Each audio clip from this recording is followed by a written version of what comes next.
Hey everyone, hope you're having a good day. I see you just this height. Hope you're having a good day. Yeah, we're back to Ace Attorney Investigation. So we were on this Friday. Last time we started a turnabout kidnapping. The kidnap turnabout. And we did about half of that, so we should be on the other half now. Let's just get into it. Alright. So there should be two trophies we should be able to pick up here as well. March 13th, 2:34 p.m. Wild Wild West area.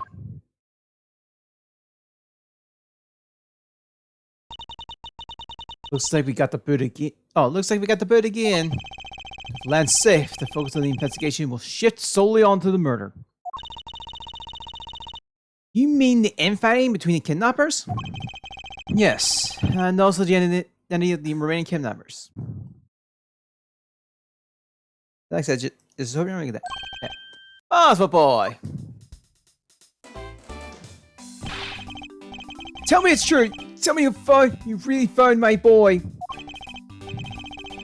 Yes, Mr. Armano, we found him earlier in the stadium. Marilyn Lance's unhurt. He's not exactly the picture of perfect health, but his life is not in danger. He's being questioned right now by Agent Lang. Poor Lance. It must have been so horrible for him. Locked up like a...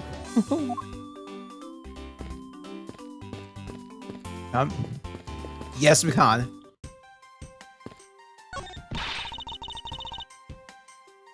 Why is Albert Badger here too? Are you deadly allergic to him or something?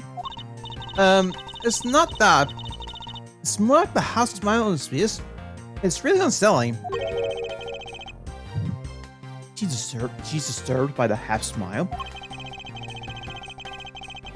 I'm more disturbed by its movement and how it managed to obstruct the investigation.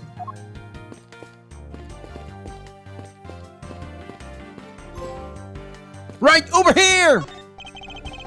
They say that couples who cross the streets together will find happiness. Or so the game pamphlet says. But you think they already be happy because they were able to come together? Logic. Logistics aside, I wonder who came up with this tale and when. This bridge doesn't look old enough to be the stuff of legends. No, some things are better left uninvestigated. Don't you think? Ignorance is bliss. Thanks. I hope you're out there.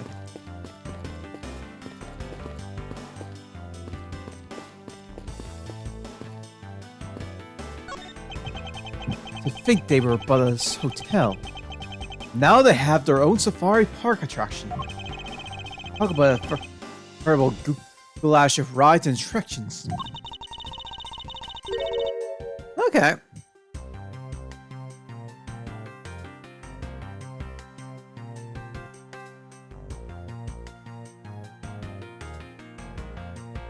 Ah. Definitely should check it out when I get time. There's so many of these. You'd think they would have a ninja house. Like one of those buildings with a zillion and secret places to hide in. Those are fun. Well, there you go. Hey, how can you be so sure? No, I know. I bet they really do have one. But it's hidden in real ninja fashion. Come on now, Ninja House. I know you're around here somewhere. A hidden ninja house. Next, you'll be looking for a lost pirate ship.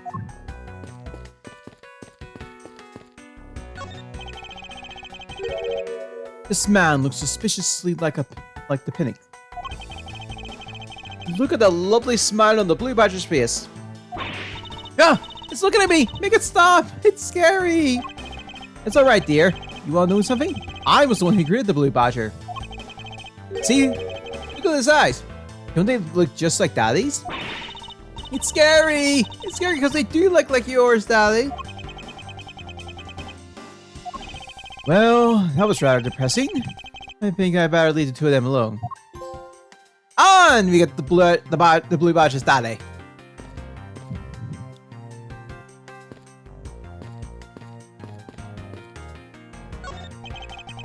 So this must be the blue Badger mobile that Officer Meekins was driving. He said it was stolen, didn't he? Don't tell me that you were the one who stole it. What the heck are you talking about? I don't even have a license. It's illegal to drive a car without a license. The Great Thief doesn't break the law. This little girl has a very odd understanding of the word law.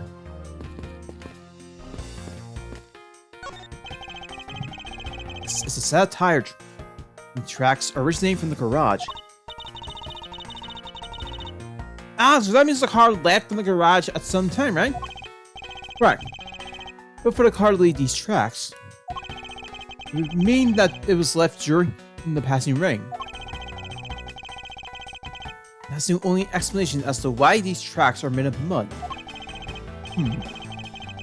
Retrace. I think we can safely assume it's a special type of car.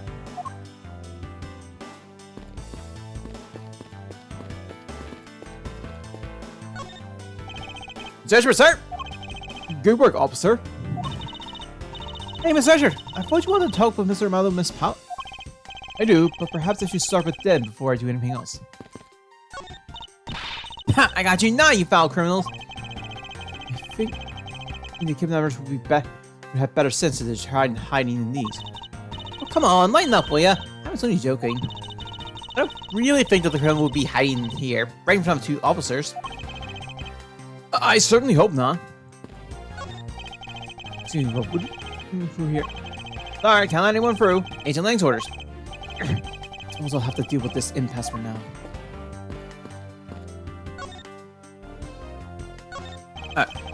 So boy, I can't thank you enough. It was nothing. I'm still in shock for what happened to Oliver. I have to say, I'm relieved that Lance is alright. Oh, that's right. I mustn't forget to pass this on to Lance as soon as the police are finished with him. Hello? The way Lance is being chased by a woman reminds me of someone I know. I'm just gonna believe you received yet another love letter, you know? Here, take a look for yourself. Isn't this a breach of confidence? Isn't this a breach of confidentiality?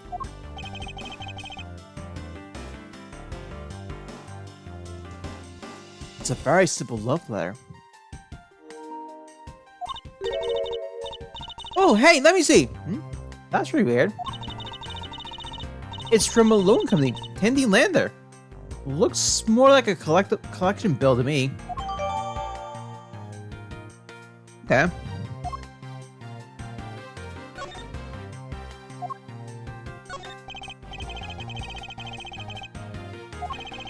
Oh, I've heard this before.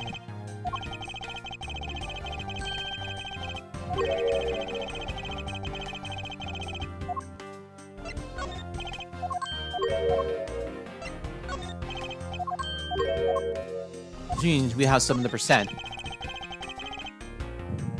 This was found on the body of your butler. Oliver. But that's what strikes me as oddest. What strikes me as odd is the name engraved on the back. Colin Denvora. Oh. Colin Lafora. Fador Dillon. He's so sad that he's got it all mixed up in his mind.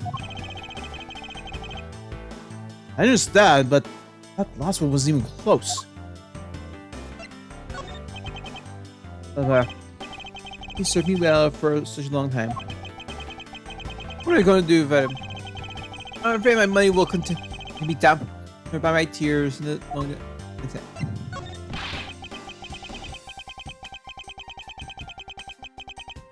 Oh, wow. Just what sort of operation is this? But they will later files will be stolen. It's a disgrace, man. Sorry, it's a disgrace to the way businessmen are run that business are run that from. Well, thieves by nature, it's just do you intend to target those types? Vulnerable, but stealing is not vulnerable. Bit here, don't you agree, little miss? Yeah, the worst. Am I going to have to add hypocrite to the list of things you are, Missy?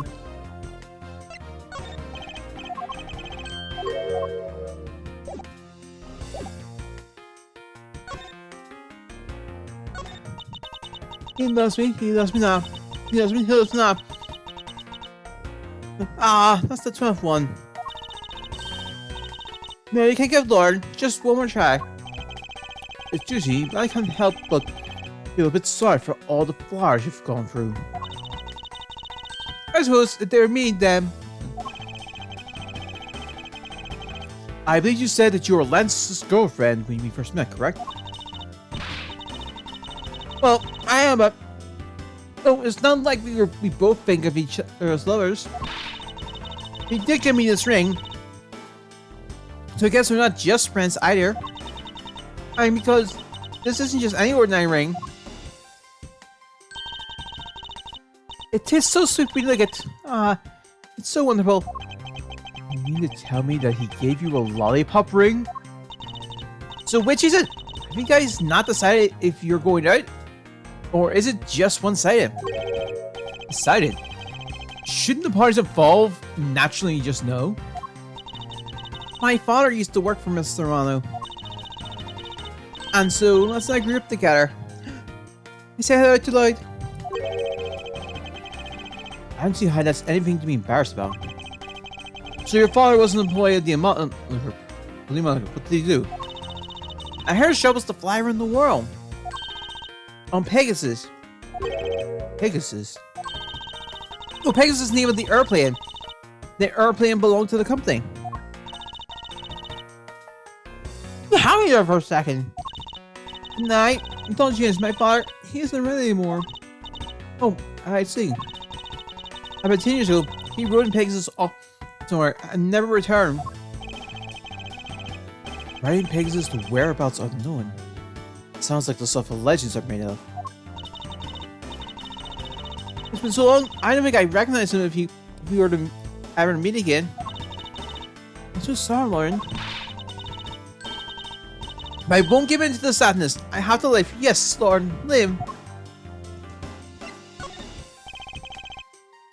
How about this incident?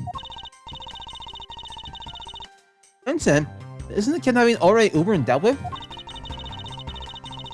I've been here at times, so I'm afraid I don't know much about any other incident. How did you come to know that Lance had been kidnapped? Oh, that's because of my woman's intuition. You base everything on that? I know everything comes to my lands. It's very strange. It must be destiny. What? Ah, she started fantasizing again. So when are you gonna do Nightmare Treasure? Already established that there's a good chance that the killer is the other kidnapper. It's my duty to figure out who this other person is. I believe that there's one location that might hold a clue or two. The obvious location is the kidnapper's hideout. But we're still not let in, remember? Agent Linus man should be done with this area. In that case, there's no harm in asking that officer over there to let us in.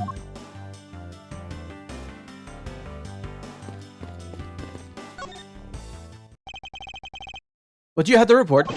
Sir! Nothing unusual or out of the ordinary, sir! Where have I heard such redundancy before? Is it possible for you to let us take a look around inside? Sir! Roger, sir! That was surprisingly hassle-free. Are you certain? Didn't Ancient Lying order you not to allow me in? Sir! That's true, sir, but...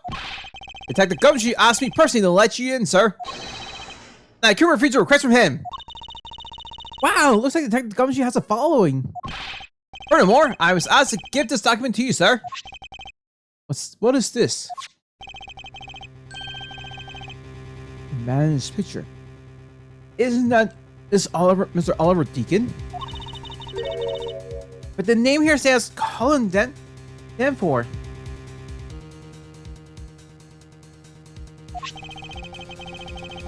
That's the same name as the one on the back of this pendant. It appears that Colin Danforth was his real name. What's this? He was convicted in a case 10 years ago and sent to prison? What? What was he doing here? Apparently he broke out of jail. and then just vanished. He must have became Oliver Deacon to cover up the fact that he was an escaped villain. Alright. No, I'm not sure what's going on anymore. Is there some sort of link between the victim's past and his current case?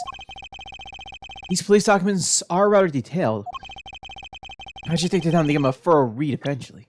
We'll do that. Deacon, male, right hand, 5'8", 123.45 pounds. Whereabouts unknown after escape from Penn Eden prison, stole a gun from a guard during an escape. He thought he might head for where his wife and sole daughter are, but despite his violence, he never showed up. It's fine. Let's focus on one thing at a time.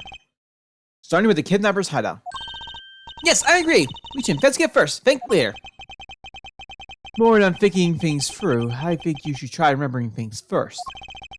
Now then, if you could please unlock the door, officer. It was locked up until a little while ago, but since then the door has been wide open, sir. I'm not sure I follow what it is you're saying. Care to explain in a bit more detail? Sir, the door was locked down tight when they went to check out the room.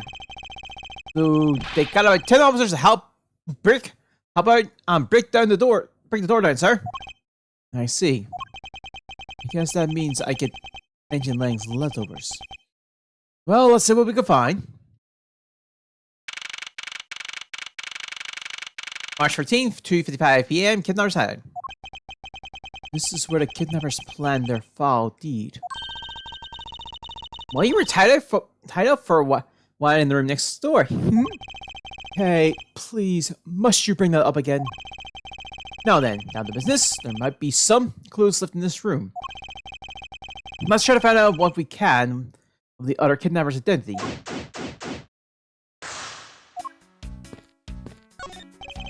This must be where they dispose of old and worn out costumes.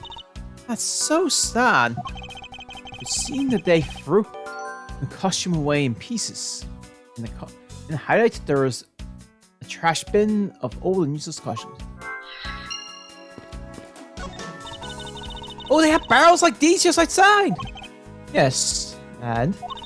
Well, I know I've already asked you when we're out there, but... Sorry, no, I asked you when we were out there, but... If these are real, what would you put in them? There an expected gleam in her eye means that I'm about to dash. Unused folding chair appears leaning against the wall in their folded state. Wow, whoever like these up did it perfectly. There's not even a single hair off. Not bad. These needs because it'd be like stealing the perfection away. I suspect it's more like you wouldn't be the one to put them away. Watch out, Mr. Edgeworth!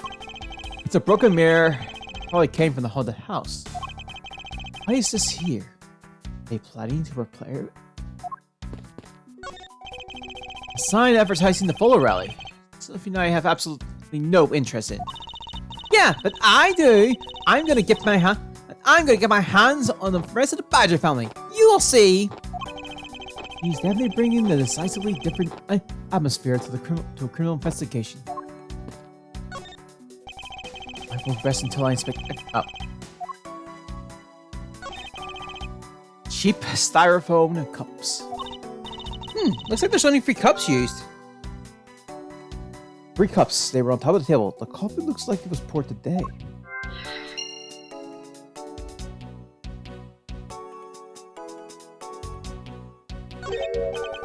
I wonder what this key is to. You got me. It reminds me of the key we found in the other room. That's it! This must be the key for one of those trapdoors. That wasn't a trapdoor. You only call it one because you quite literally jumped into it. Hey! Isn't it what you're supposed to do when you see one? I am not having this conversation with you. The poster of the Gatewater Land is stuck on this wall. Intrigue, fun, prestige, Gatewater Land has it all. And it's waiting for you. It's not especially catchy, is it? Folding chairs, and by the looks of it, they were probably used by the kidnappers. There are 3 chairs sat around the table. They were set up. Okay.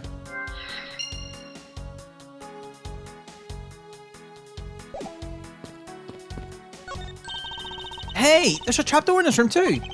It's not a trapdoor. It's an entrance to an underground passage, Kay. I know that. The door leads to the outside world is locked. So Lance must have escaped this prison through here. Beyond this door is where the kidnappers held you after getting a jump on you. Must you keep reminding me? It's the room where I got to see your awesome face. You didn't need to remind me of that mortifying moment either.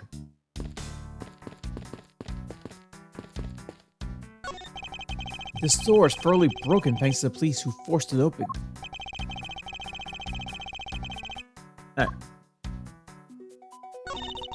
Looks like a sword. A broken sword. Strange. Why would it be broken like that? Swords don't usually break on their own. That's true. Alright then, let's think about it in this way. Maybe it broke when someone was trying to use it on something. Hypotheticals aren't going to get us anywhere. Perhaps we should think more on this later. Now that hit the entrance to the underground is props up and wide open. Careful where you step, Kay. I only fell into that other opening once, you know. That doorknob handle thingy is looking pretty beat up. I suppose that's what happens when tough officers break their way in with brute force. Hey, that's odd. The lock on this is completely fine. Look, not a single dent. How was that possible after what that officer told us? Yeah, if the lock had been used when the door was busted down, then the lock itself should have been completely whacked. The lock on the door leading to the side is undamaged. How can that be? The lock had been forced open, yet the lock is intact. Why is it not locked? Oh.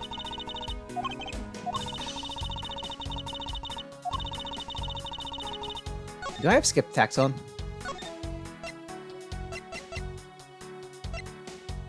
That's on-ran tax.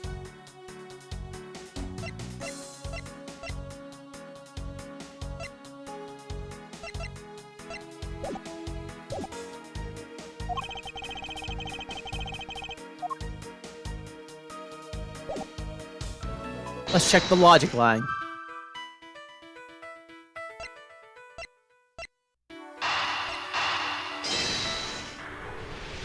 Let's go with this. The common denominator between the cups and the folding chairs is the number 3. Speaking of which, the number of missing costumes is also 3. Wait, but I thought there were only 2 kidnappers. Indeed, something isn't adding up. Literally. Is it possible that there was a 3rd kidnapper that Lance didn't see?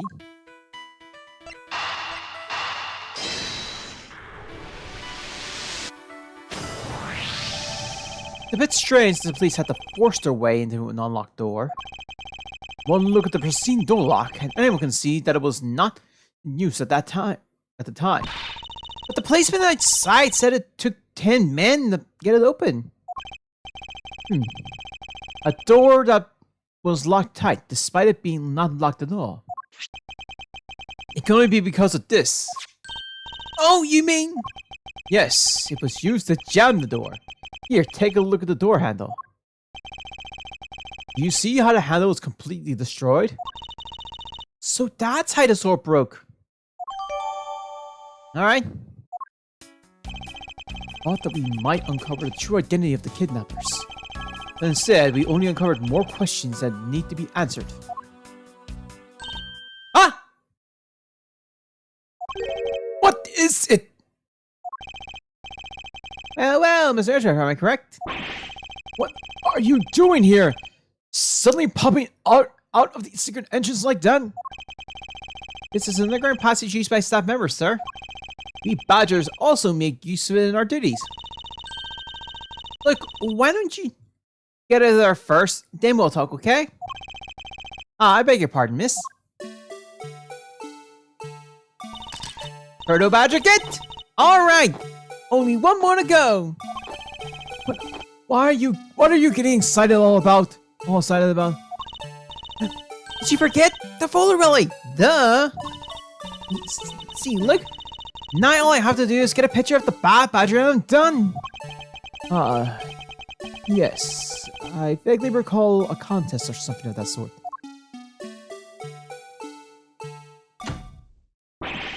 What the? It's gone! Where did it go? What happened? What's wrong? A Bad Badger costume is missing, sir! Oh. Is that all? Well, it's missing because the kidnapper stole it. I heard about how they were stolen. But they said that only 3 of the costumes have been taken. What? Is he saying that more than 3 of them are gone? Mr. Proto Badger, please tell me a little more about these costumes you use.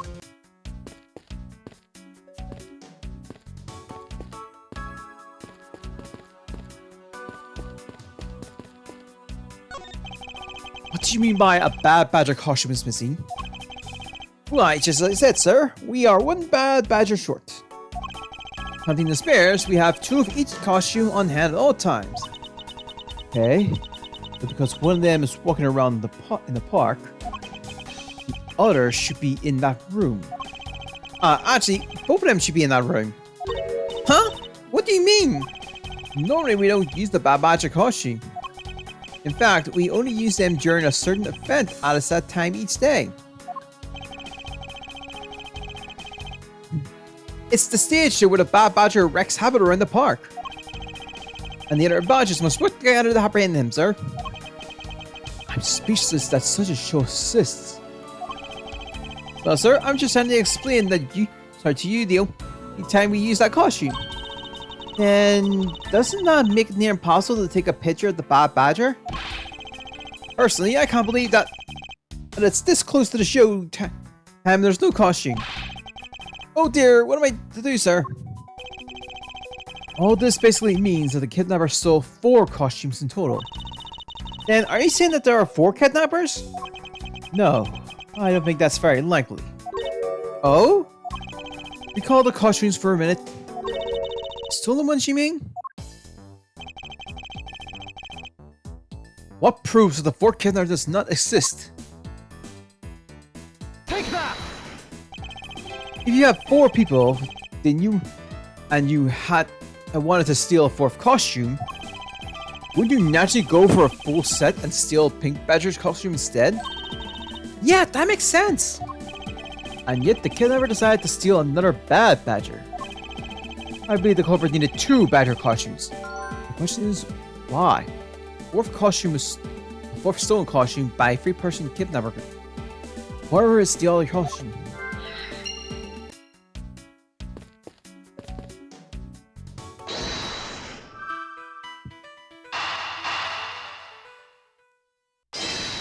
Alright, it's the only logic line we have left.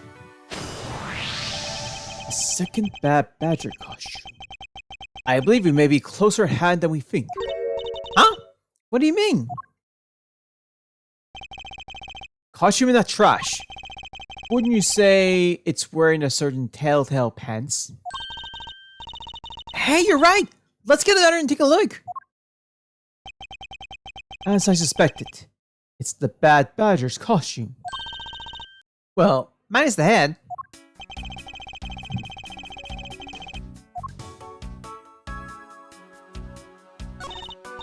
Look, its hand is hard. It looks more like something was ripped off. I wonder why this Bad Badger costume's right hand is torn up like that. Maybe it's a flesh wound from a fight with the Blue Badger? I always knew the Blue Badgers were one ferocious beast. I somehow thought that even real badgers are as bloodthirsty as that, Kay.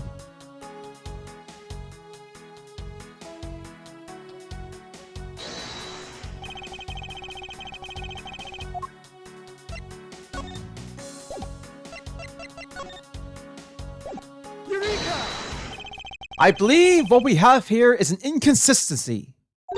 Huh? Between what? Look carefully. Our costume is not holding in something in its right hand than it should be. Oh, the gun! Precisely. That badger was assigned to always hold a gun in his right hand. However... You there! Did you remove the gun from this bad badger's right hand? No, I did not, sir. The gun is supposed to be security attached to the costume. As I thought. The rip itself confirms my hypothesis that the gun was forcefully removed. Mr. Proto Badger, the gun is, of course, not a functional weapon. Functioning weapon, correct? Absolutely not, sir. It's just a model gun. However, it can fire blanks. We need to use them for the stage show. It seems that our kidnapper also had a need for the model gun, my dear costume friend. It's in God now.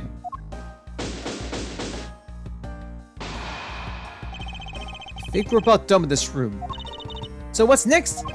Well, we found a few answers. But there's still a few things left that we have to ask a certain person. Let's go, Kay! March 14th, 3:44 p.m. Wild Wild West area. Mr. Edgeworth, sir! You got it, alright, sir, come on! What is it, detective? They found a blue badger costume down in front of the main gate, sir! What? Isn't that one of the kidnappers wearing? Bingo! That's why you come to the main gate with me right now! We heard we still might be able to get there before Wolf Boy does, sir! Alright, let's make haste to the main gate.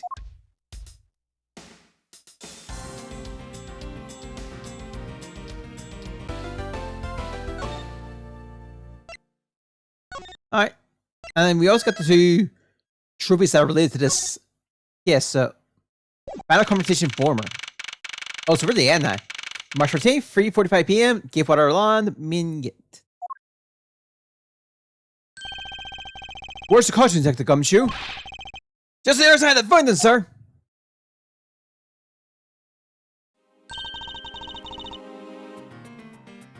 Was it out here in the open all along?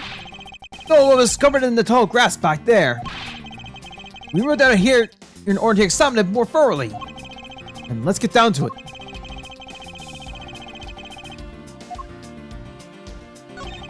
This headpiece. This must be the Blue Badgers Officer Mickens cross paths with. Oh, the nerves of someone throwing a Blue Badger away like this! I worked so hard to create this character. It's like my baby. How could someone do this, sir? How? Detective, how about channeling your anger towards finding the culprits? Good idea! Oh, wait till I get the hands on. So, who are you, Mr. Edgeworth? Why don't you try figuring it out yourself for a change?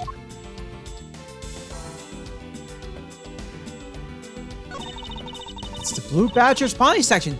No waste. How so? Going through all the trouble to steal this costume, only to throw away in the end. A real thief wouldn't do such a thing. Nope.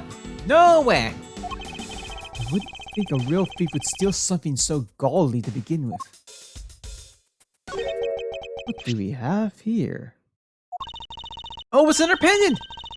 That's 2 treasures in one day! How lucky is that? And hey! This pretty baby's made of platinum silver too! Another pendant on top of the one we found on Mr. Deacon? Is it possible that these two... Hold it right there! Hands off, Mr. Prosecutor! You sure know how to cross the line, don't you? A pendant, huh? This is a very decisive piece of evidence. How can you tell? Look here, read out what you see. Lauren. Hey, it's the name that's engraved on this! Neat. See like a pair of wings. Lauren D is engraved on the back. Aha! We have you now, Miss Kidnapper! No, you don't understand. Lolly, I can't believe you were one of my kidnappers. Lance. You're kidding! Miss Pulps was one of the kidnappers? Yes. It was me. I held Lance hostage. Miss Pulps was one of the kidnappers. But even knowing that, I still can't call this case solved or over. Hey guys, case closed. Get the car ready, and I mean the special one for this young lady. Hold it! Again, Mr. Prosecutor? What is it this time? Are you proposing that Miss Pulse is also the culprit in the murder case? What happened? I thought Officer Meekins was your suspect. We found it. Found what? That officer's gun. He literally dropped it in the middle of the thick patch of grass. Your country's police are a sham. Just look at how careless they are. What are you calling a sham? The officer's gun didn't show signs of having been fired, so it can't be the murder weapon. Officer Meekins had been cleared of all charges. I see. And that's when a brand new suspect comes walking onto the scene. The murder only happened because the kidnappers started fighting amongst themselves. As I recall, it was you who said that. Right, Mr. Prosecutor?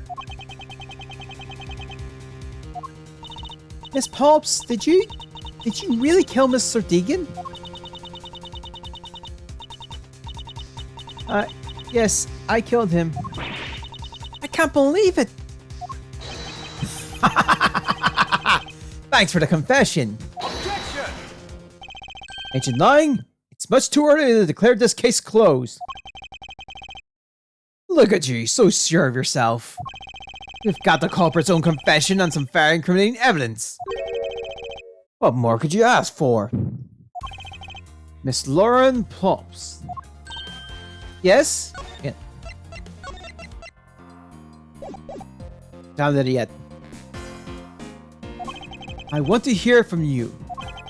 Tell me your side of all that has happened today. From the kidnapping to the murder. Why? I'm the kidnapper. I'm the killer. Isn't that enough? It's fine if you're the one behind everything, but only if that is the truth. Now then, will you tell us the truth? Or is there some reason why you can't?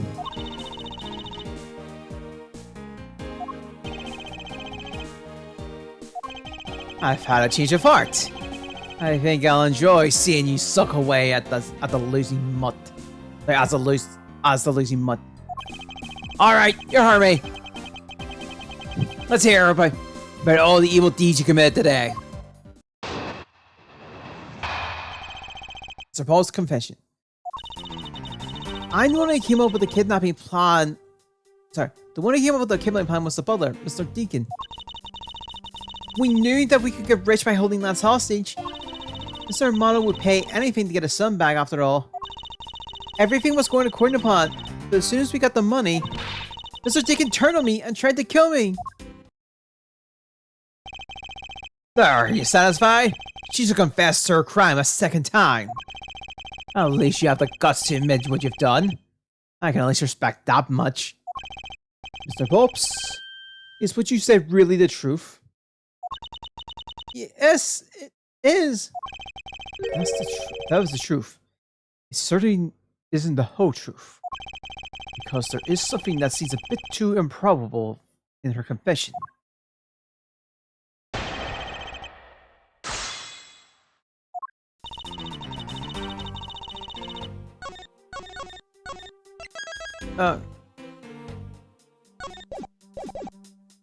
Hold it!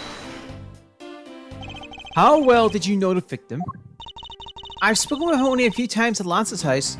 A few times? That's it? Yes. They only met a few times. I don't see how they could have trusted each other. But if you hardly ever talk, then how can he trust you not to steal his plan? Not so fast! That's completely irrelevant. He was planning to betray her from the very beginning. Which is why he chose someone he wasn't especially close to.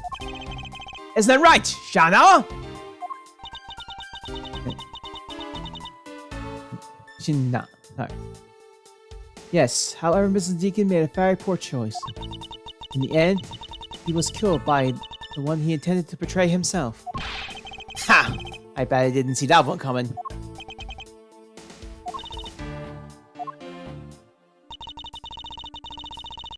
Hold it! You? How did you know something like that? Oh, no. What should I do? Hey, what's wrong for now? Come on, isn't it obvious? You're making your scary face again, that's why. Why don't you try asking her in a nicer, more gentle way? No, stop it, Lauren. You're always like this. Always fall for the stern-looking ones. That's why you'll always be unhappy. Or maybe that's it. She's been bewitched by your icicle. Mind your own business, Kay. Now then, Miss Pops, let's continue your investigation. Pretty sure I'm getting something wrong here. Oh, yes, of course. Hold it! Why did you believe that? Anyone who knows Mr. Romano would think the same. I bet Lance is the old man's greatest treasure. I suppose he wouldn't be a doting father like Elizabeth. He would be a doting he would be to a doting father like Mr. Romano. I always figured that was it too. And I was always envious of Lansford. Oh, because your dad's... I got this pendant from my father. And I believe that as long as I have this, I'll find my father again someday. He'll welcome me into his arms, riding on the back of Pegasus. That pendant. She must truly believe it to be the wings of the Pegasus. Hold it! Would you mind telling us a little about the plan itself? Well, first we captured Lance. Ooh, how'd you do that? Well, Mr. Deacon did that on his own, so I don't quite know. And here I thought you knew how to steal people away. I shudder to think what you would do with such knowledge. Sorry, I don't really know, but somehow Mr. Deacon was able to contain him. All we had to do after that was wait for the ransom to be paid. Hold it! Why do you think he did? I have no idea. But maybe he had planned on doing so from the very beginning? Miss Pops.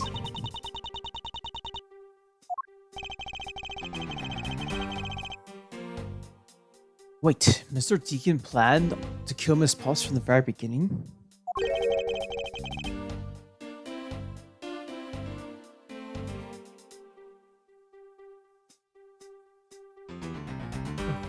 Was that ever really likely to happen? What should I do? Should I raise an objection?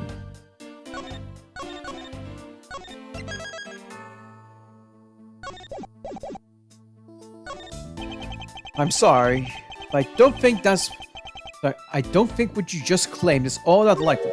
Huh? I don't think Mr. Deacon would have ever been capable of killing you. Why? We were total strangers! It's not uncommon for people to kill each other over money. Miss Pops, you really are clueless, aren't you? What do you mean? You never knew what your role in the kidnapping was, nor do you know who you really are. But I do, and I can show you with this piece of evidence. This proves that Mr. Deacon wouldn't be able to bring himself to kill Pops. Take that! Why are you showing this to me? Alright, we'll change the song. So what about the pendant? This horse pendant, along with this piece of evidence, shows who you really are. Take that! These two pendants resemble each other, wouldn't you agree? Wow, hey, you're right! They're the same color, and they're even made of the same material. I believe that these two pendants are actually one. Yeah? Shall we give it a try? Wow, it's totally Pegasus! Why? Why is my pendant matching with Mr. Deacon? You're a smart lady. I'm sure you can imagine why that might be. No, that can't be. So the two make it set, huh? It's just not a trinket. It's not as though this changes anything. You lack imagination, Ancient Lang. Very well. I'll show you with this evidence. This piece of evidence that gives meaning to the Pegasus pendant. Take that! Oliver Deacon was just an alias for this man. His real name was Cullen Denvor, the name that is etched on the horse's pendant. What? An alias? I suppose he had to hide the fact that he was a felon and somehow in order to live. And it makes sense, given what is written on Mr. Denver's dossier. But what I really wanted to point out was this.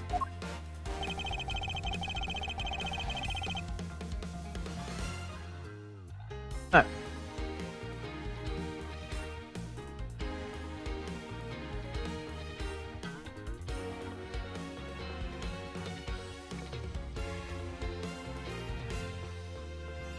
Take that! If Mr. Denver had $1, and her name is Lauren Plums. That's a lie. That person was not my father. He couldn't come out and tell you that he was your father because he was in hiding. However, I believe he was trying to secretly watch over you. Do you still believe that a man like that could kill the daughter he was separate from? Or even that such a man would allow his daughter to get involved in a kidnapping plot? Not so fast! And what is so funny, Ancient Lang? You're good at making things up in your head and deciding it's the truth, aren't you? What are you trying to say? You're thinking it's much too innocent. After all, I thought of another possibility. Is that so? Well, let's hear it. Another possibility. Oh, Gren. Oh yeah, we'll keep the original first. Oh, Gren. Seems that the two of them are father and daughter. But isn't it possible that they both knew that fact? It was no coincidence that that pair became involved in the House of Amano. And the two of them made good use of their meeting to plan this little kidnapping. Wouldn't you say my scenario is perfectly probable as well? So this is his version of how things might have been. You don't have any proof that either one didn't know that their true relationship, right? You mean that they knowingly committed the kidnapping as father and daughter? That's right. That's one really rotten family. Is that really what happened? I had better take a long, hard look at the evidence.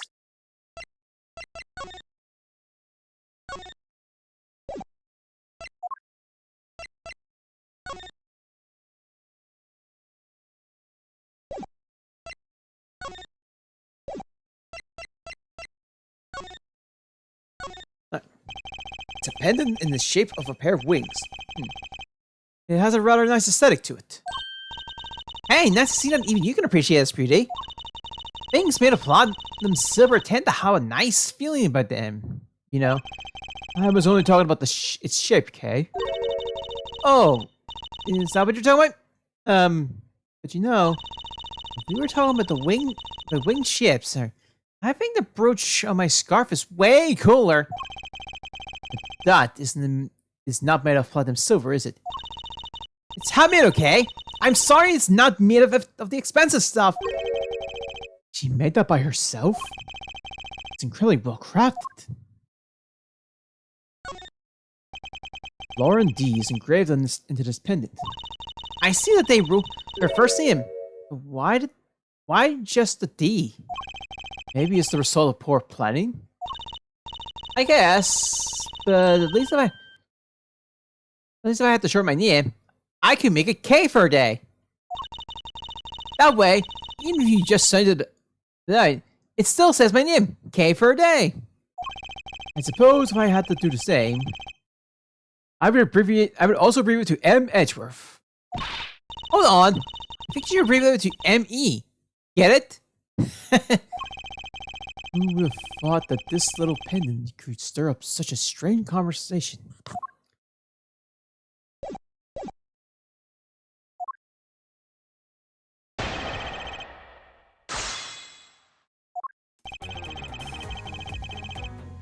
Alright, we'll change the music. I don't know, both the remixes on the normal set and the music are just so good bangers.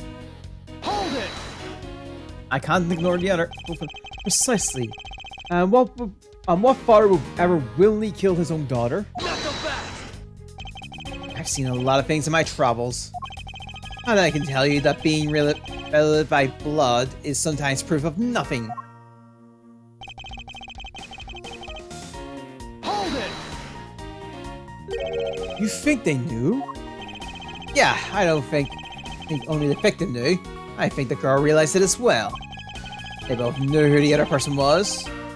They had to pretend that they didn't. Because he was on the lam. He got it. The victim couldn't exactly go around flaunting who he is. Furthermore, Hold it! one is a butler, and one as the friend of the son, you mean? They probably thought this was their best shot. Is that what you honestly believe? Of course.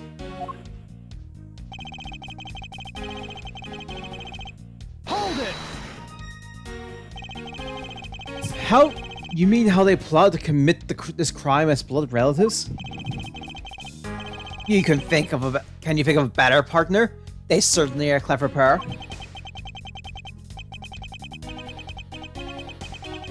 A butler and a girlfriend. No one ever suspected they are, in fact, family. Yes, from the very beginning, they painstakingly practiced those roles as well. Hold it! I believe you're being a bit too overconfident for someone with no evidence. Am I? Because I don't see you presenting evidence to the contrary. Without evidence, we're stuck in a stalemate. Jin Lang isn't wrong. His scenario is certainly a probable one.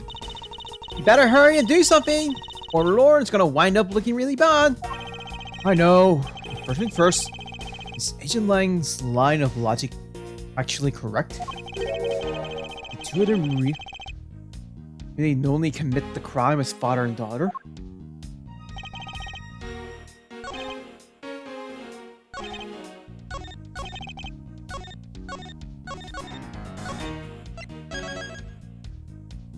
Alright, I think it's this statement.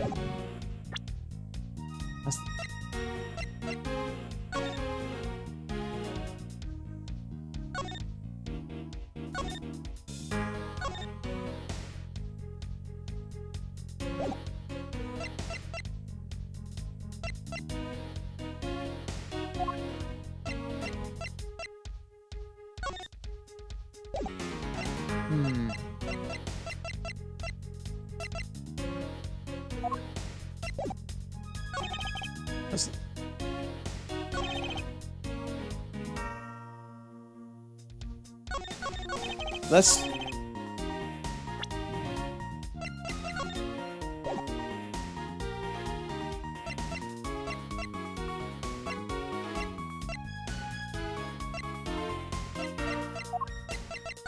Oh wait. Let's try this. Objection!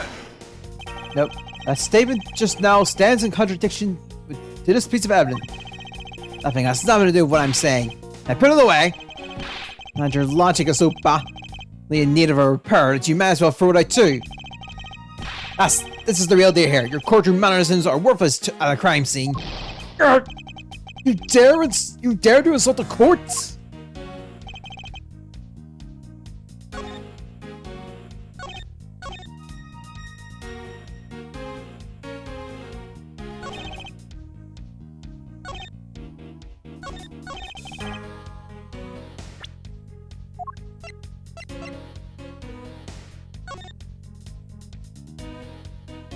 Also, I just realized it's Viola.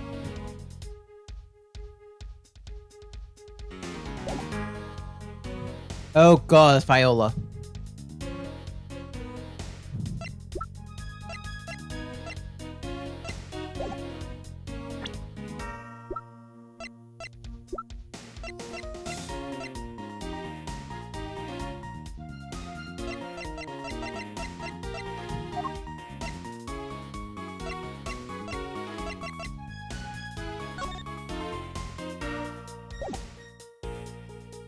Objection! He's not about this piece of Not so evidence. fast!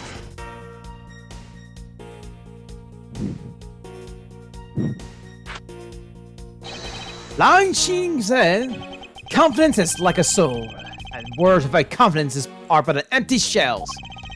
You shouldn't waste your breath on words you have no confidence in, Mr. Prosecutor. Oh no, it's just as bad as saying something in full confidence and being wrong.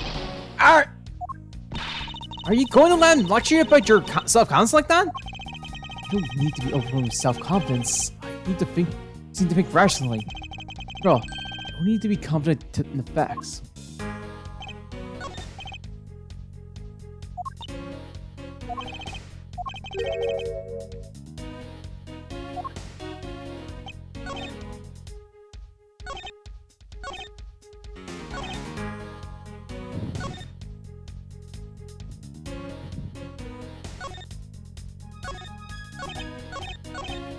You just- Objection! Oh shoot! Let's get the points back and then.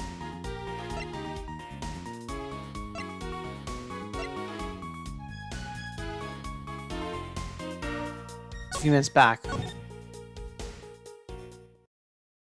be fine. Should be still engine line, right? Yeah.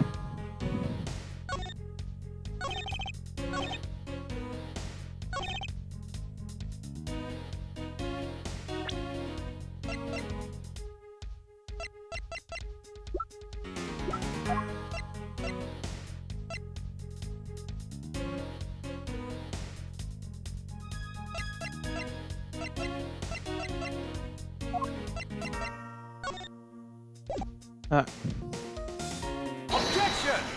Right, the third kidnapper. This kidnapping wasn't planned by just two people alone. And what kind of proof do you have of that? Quite simple. There were 3 kidnappers. 3?!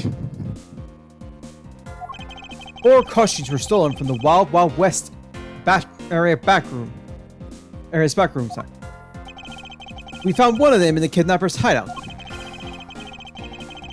But as for the other 3, we can assume that they were being worn by 3 different people. We also found a set of 3 cups and 3 folding chairs that were used in the hideout. It all clearly points to a 3-man group. And they believe that this 3rd person is the real mastermind behind the kidnapping. Hey! Who is this mastermind? I present to you the brains behind the kidnapping! Yeah, I've been not really doing. I believe him. Let's see if we say it. Take that! Lance Samano! Lance Samano? Yes. This abduction was, in fact, schemed up by Lance himself. Oh, this is one of the cat to see him. Recall what he said when he appeared before us. Did you see the face of your kidnappers? No, I didn't see their faces, but one was a woman. However, there were 3 kidnappers, which is in direct contradiction to what he said. But I know I only saw 2 people. This guy was being held hostage. It's possible he couldn't see all 3 of them. Ah, yes. About when you're being held. I have my doubts about what happened then. Lance, would you mind telling us what happened while you were being held captive? I really don't remember much anymore, honest. But if I don't tell you at least something, you won't believe it all, will you? Hans's testimony. I was kidnapped yesterday morning. They had me shut in a room, blindfolded the entire time. But the kidnapper suddenly disappeared around the time I heard ring falling outside. My hands were cuffed, but it was a stroke of luck that they left me alone. I made my escape and ran away from that room as fast as I could. Through the underground passageway, I suppose. Are you okay? Sorry, I really didn't want to recall that horrible ordeal, but now you believe me, right? No, not quite yet. Ah, how could you not? Why do you look at me with icy daggers in your eyes? Because he's a prosecutor. And because they all like that. They're all like that. I'll have you know, Agent Lang, a prosecutor's eyes are for discerning the truth. Which should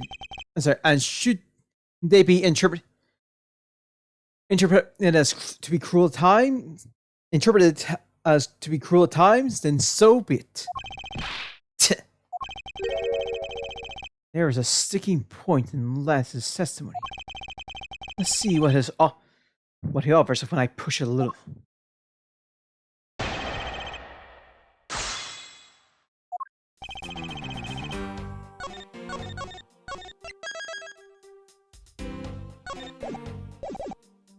Hold it! Can you tell us about when you were abducted in a little more detail? It was a strange morning. I feel like I was right in the middle of a great calm. And where were you when you experienced this calm?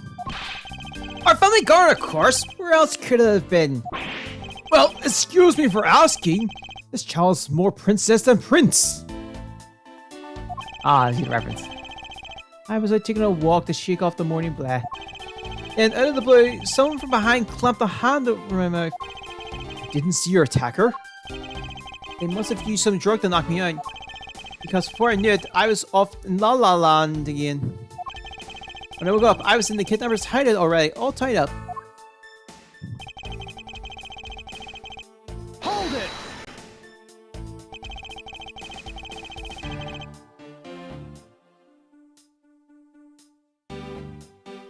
Oh, sorry. By that room, you mean the room in the kidnapper's hideout, correct?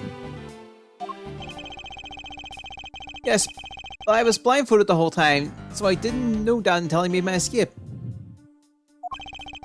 Then, you were in the same room as your kidnapper? They spoke in hushed tones, but I could catch bits of their conversation.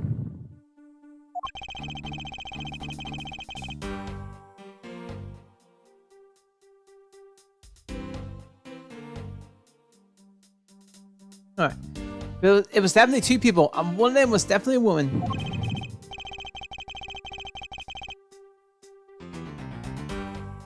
Right. I was so scared I could tell they were nearby, so I didn't dare make a move. Hold it!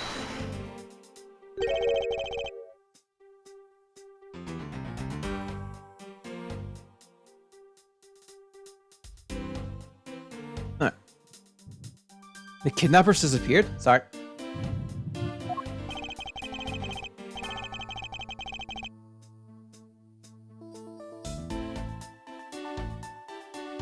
In the room fell to a sudden silence. I had been left behind like an unwanted mutt.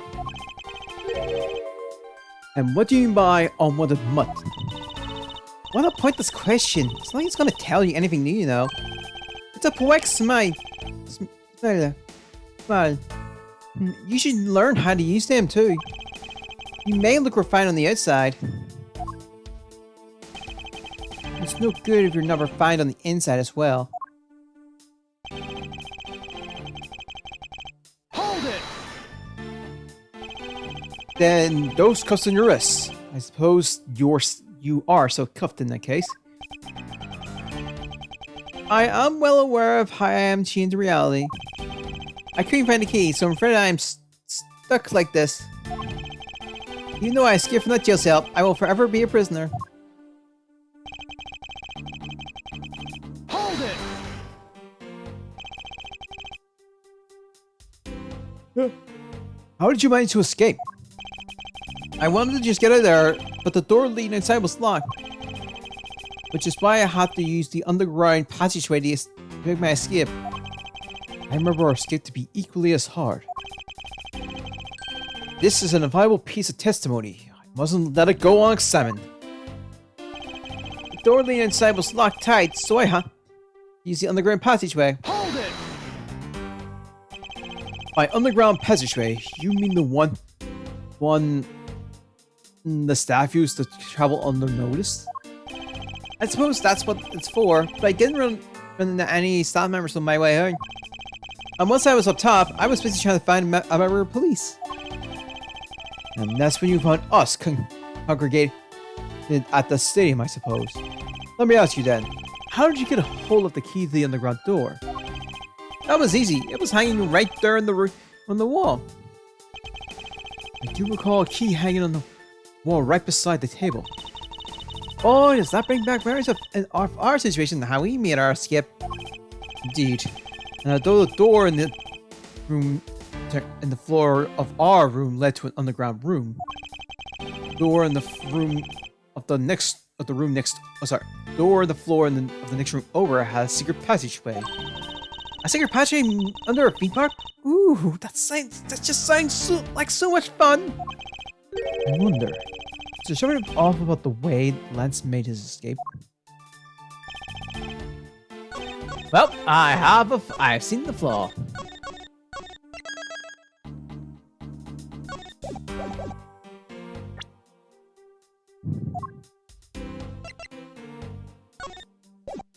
Objection! You said that the door leading out was locked? Is reality? We're talking about that room behind the saloon front, right? Look, I heard there's quite a few men to get that thing open, right, Shana? Yes, that's correct. And take a look at this. Hold on. The banger one. What is that? A sword? It's not an especially reliable one if it's broken like that. Allow me to start from the end. My conclusion is that the door was never locked. It was simply held shut by the sword, which was used to jam the handle. Lance, even though your hands were kept together, you could still use them. That's the case, then why did you not just simply remove the sword and escape? Why didn't I? I was disoriented. Yes, that's it. I didn't notice it. As if I should accept such a bold-faced lie. You locked yourself in that room because you had to make yourself look like the victim. You did not, in fact, possess the key to the door. That is why you used this prep sword to improvise and create a prison of your very own. Knuckle back! You've been making this guy out to be one of the killers for some time now. I wonder if you've forgotten something very important along the way.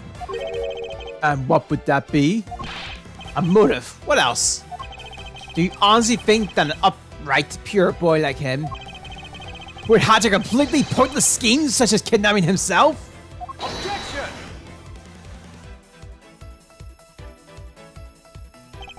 This proves that Lance did indeed have a motive to commit this crime. Take that! To put it simply, Lance has a very urgent need for money. This is hardly your typical love letter. It is, in fact, a collection bill. It appears the upstanding boy has accumulated quite a debt. Isn't that right, Lance? Looks like it's hard being the son of a rich man, too. It must be rough when you have to resort to stealing from your old man, huh? Alright, I give up. I ducked myself. Lance! It's over, Lolly. In this life, we really are bound to our fates after all. All I wanted was to go with you to a new town, somewhere where no one would know us. I wanted us to be off with that $1 billion. But now, that dream is over. Oh, Lance! Then are you giving yourself up? Yes. I had planned to run away from this road with my lolly. Oliver even helped us with the plan, but then he had to go and stab us in the back. Turned on you? Maybe he didn't want to split the ransom money. That's my guess. It happened was right after you made the drop off. When we were alone, he attacked me all of a sudden. After a big struggle, I was able to contain him and keep him under control. We led him inside that room as Lolly and I made our escape. We wore different costumes and split up. Lolly at first in the blue badger costume. That proved to mean the person Officer Meekin saw was Miss Pop. Right then, the old man just had to wake up. I was careless, and he tackled me pretty hard from behind.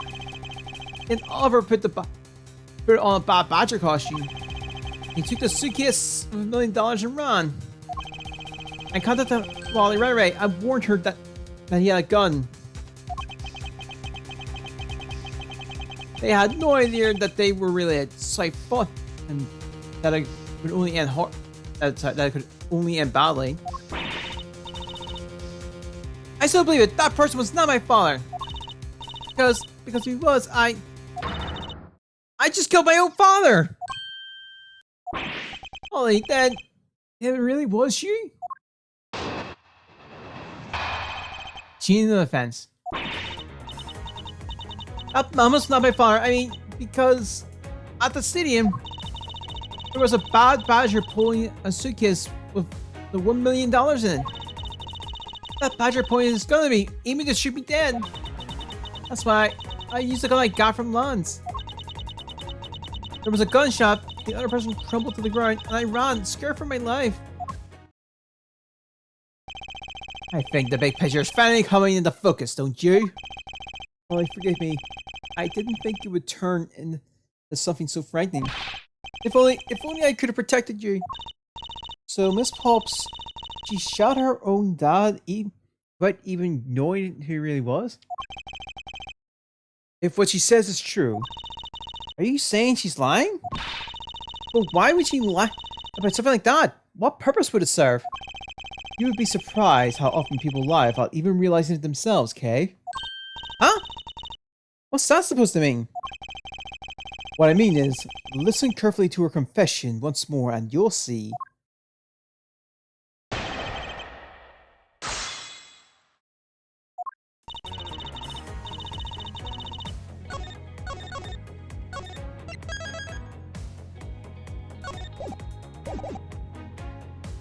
Hold it! Please calm down. Let's slowly talk through this. But all you have to do is simply tell us what happened at the stadium. Leave it to us to search out the truth. Can you do that for me? Alright, so at the stadium... Hold it! That was the ransom money, wasn't it? Yes. That's how I was able to identify Mr. Deacon almost immediately. It was all thanks to what Lance told me. And what did he tell you? Well, he called me on my cell phone and told me that Mr. Deacon had betrayed us and had run off with the ransom money. And about how he had a gun. Hold it! Were you able to clearly see the gun? Yes, I got a very good look at it while it was pointed at me. Oh, father, why would you try to shoot me? You really think a father would shoot his own daughter, Mr. Edgeworth? I don't know.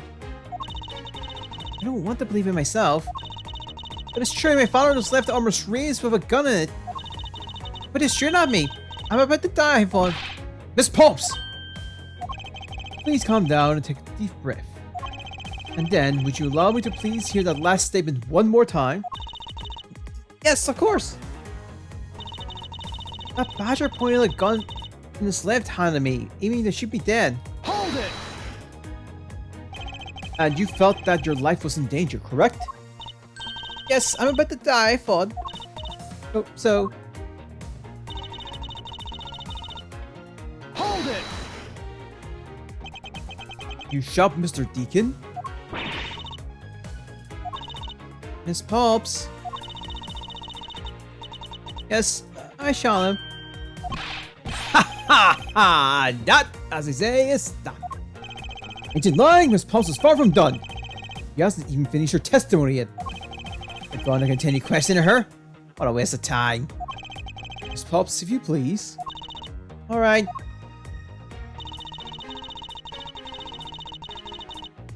Hold it! Did you take off immediately following the gunshot? Yes.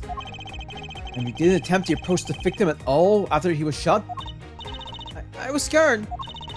I don't blame you. I would have done the exact same thing. Miss Pops. What will become of her, Mr. Edgeworth? You seem to be telling the truth regarding what happened at the stadium. However, I don't believe it to be absolutely correct. Listen very carefully to your confession once more and you'll see.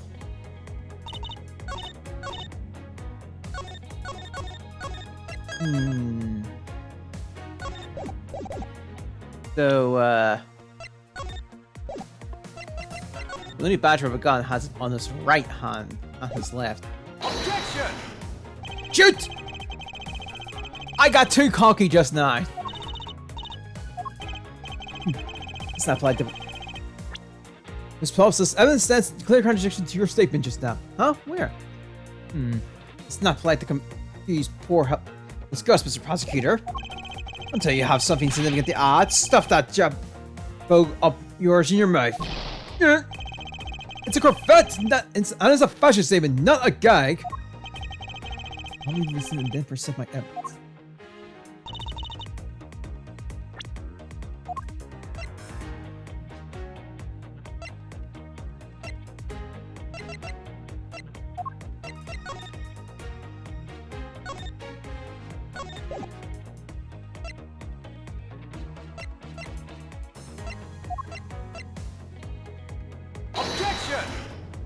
Okay. Even answering this, can you still claim what you just said to be true? Actually, I can't. Haha, she showed you. He's laughing pretty hard at you, Mr. Edgeworth. Yes, I know, but I refuse to allow him to ruffle my feathers. You need to remain calm. Okay.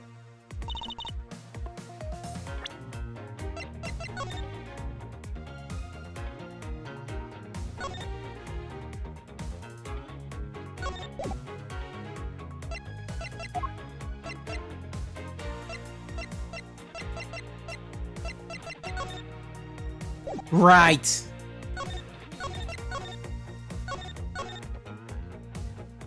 It's the... He's right-handed, not left-handed. Objection! I have here a dossier on your father. And according to this, your father was right-handed.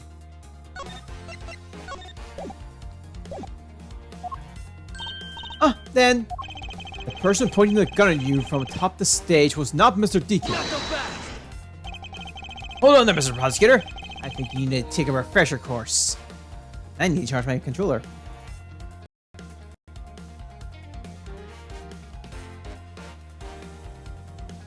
Alright.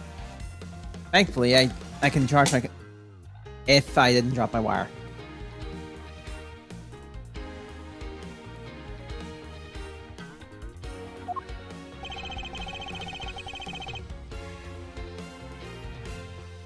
No.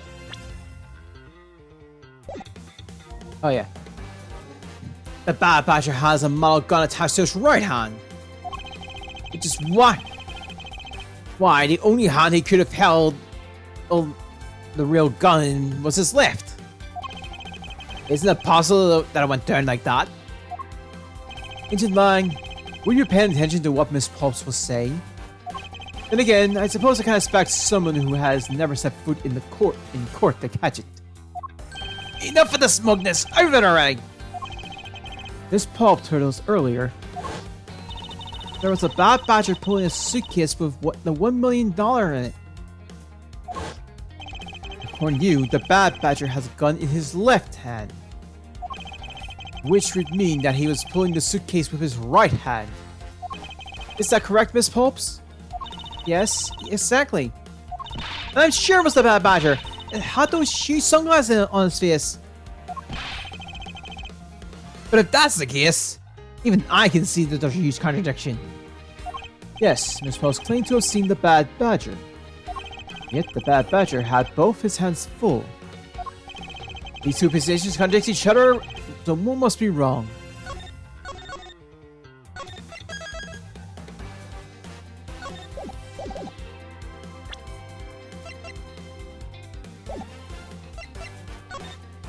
They are both correct.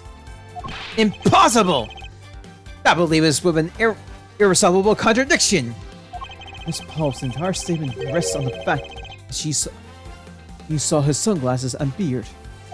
But what if the bad badger wasn't wearing pants on his lower half? This proves that there was a way for the bad badger to freely use both of his hands. Take that! The costume has two parts to them, a head and a body. Oh, I get it now! The head of Miss Pulp's soul was probably the head of the bad badger. However, it is not possible that the body was that of an entirely different badger. Different badger? Yes, or to put it more bluntly, I believe it was the lower half of this badger.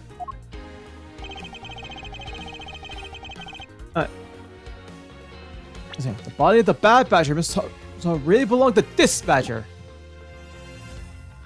Take that! What the heck is it? It's the proto badger. Yes. And it's a simple matter of process of elimination. This Pulse was wearing a blue badger costume, so we can eliminate that one. And the pink badger is of the wrong color, which would have been incredibly obvious. And all that's left is the proto badger costume.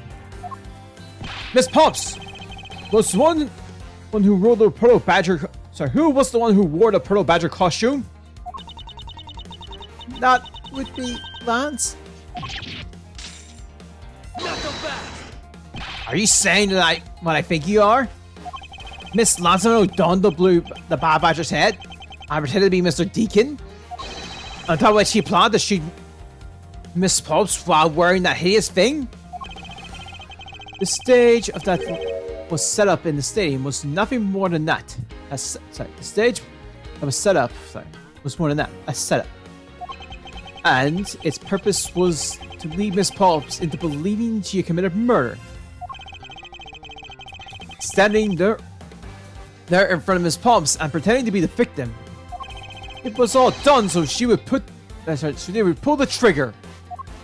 I have no idea what you're talking about. Why exactly would I have to do all of that, huh? There was but one reason. Lanzamano! You want a real culprit behind the murder of Mr. Oliver Dinkin. What?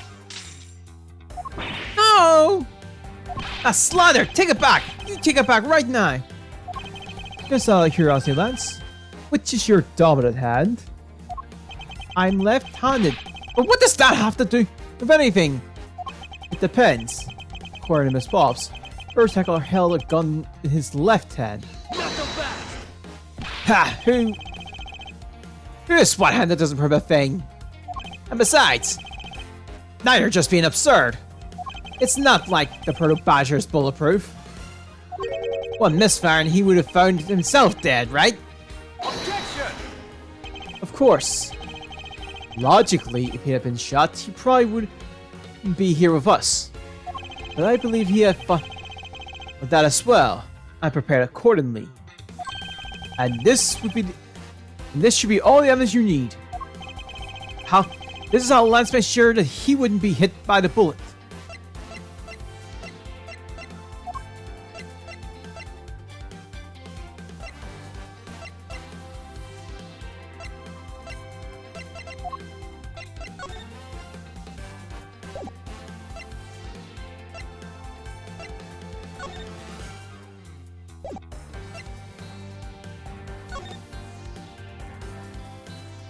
Hit him on the...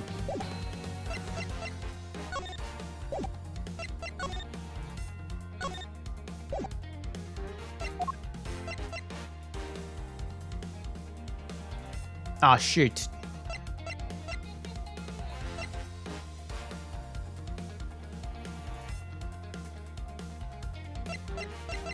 Fake it.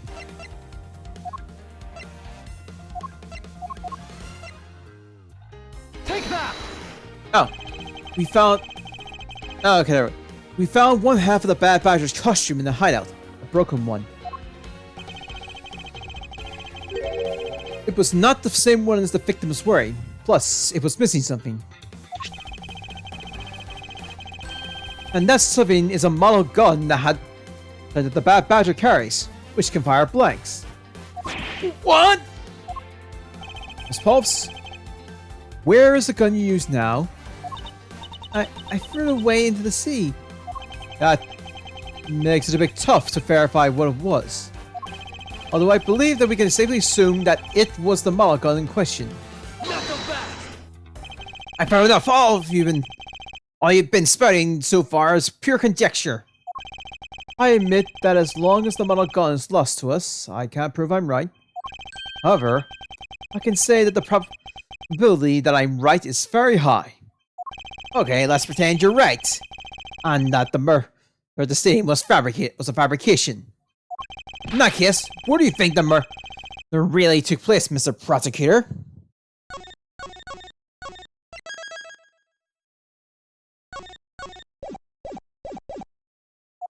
I don't know yet. Ha! I knew you were full of it. However, I do believe that the murder took place during an earlier time frame. Hold it. Please wait a second. It's simply not possible. Because I saw Mr. Deacon after he was restrained by Lance. She saw the victim in the state of being restrained? What Miss Pop saw. I came back to the hideout long after the other two. By that time, Lance had already subdued and restrained Mr. Deacon. It tied Mr. Deacon here to the beam in the room next door. After that, the two of us put on our costumes and made our escape. So Mr. Deacon must have escaped after the two of you left, right? We thought that it would attract too much attention if we left together, so I left first. We planned to meet up again at the stage in the stadium. But then, as I was walking through the park, I got a call from Lance on my cell phone. Oliver managed to escape. It looked like he was waiting until I was alone. He also sold a gun for me at that time. And then the murder happened. Mr. Deacon must have overheard their plan to meet up at the stage. Well, Mr. Prosecutor, what Miss Paul saw was the victim of her own eyes. Which means that the victim was still alive at that time, wouldn't you agree? Why does that sound wrong to me? There must be something amiss about this account. Let's see what happens when I examine it in more detail.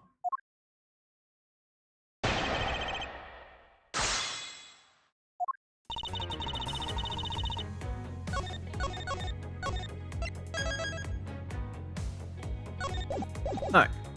Hold it! When exactly did you arrive back at the hideout?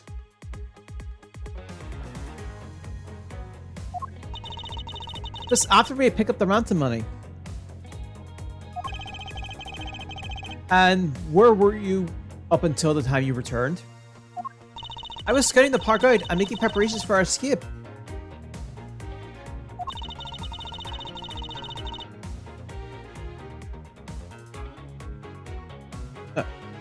I walked around in the various areas looking for the best route.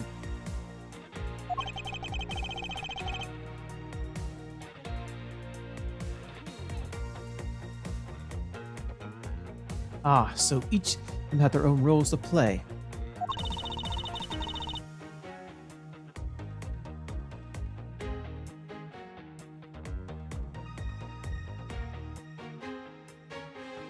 Okay, after I was done, I went back to the hideout.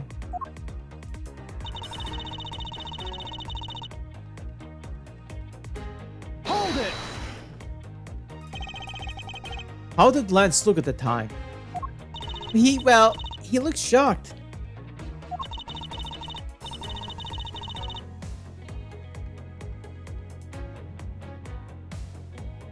He also looked a little dying. When I saw that sadness in his eyes, Thank you, that's enough for now. And what of Mr. Deacon? What was his situation like? Hold it! Are you sure that it was Mr. Deacon that you saw? Yes, I am certain of what I saw. How did you go into the other room to check? Lance said that it was the best if I didn't get too close to him. Lance, he's such a kind soul. And are you telling me that you did not confirm that it was Mr. Deacon for yourself? I checked through the slit in the door that separates the two rooms. He had a Bob Badger hat on, so I'm absolutely sure. That just had to be Mr. Deacon. Saw Bob Badger head? Had a Bob Badger hat on, so I'm absolutely sure it was Mr. Deacon. Hold it! So the title of Mr. Deacon was still in his Bad Badger hush. Yes, Anne. It appeared that she misread the whole situation. Now, there is some objection? Not right now. Perhaps you should listen to more of what she has to say. Hold it! I assumed you two split up, but planned to rendezvous later at a set time and place? Yes, we planned to meet up at the stage, and then I left the hideout not long after. And what about the ransom money? You mean the absolutely tasteless suitcase? That tasteless suitcase, sorry? Lance was supposed to bring that with him. But Oliver stood for me, along with the gun, then he escaped. If Mr. Deacon was alive in the hideout, then the murder must have happened after that. I mean, it probably all went down at the stage. I mean, I can't really see why Mr. Pauls would lie at a time like this, you know? Hey, I don't think she's lying, or rather, that she's making a bad assumption. She is? Yes, and I intend to show what that bad assumption is.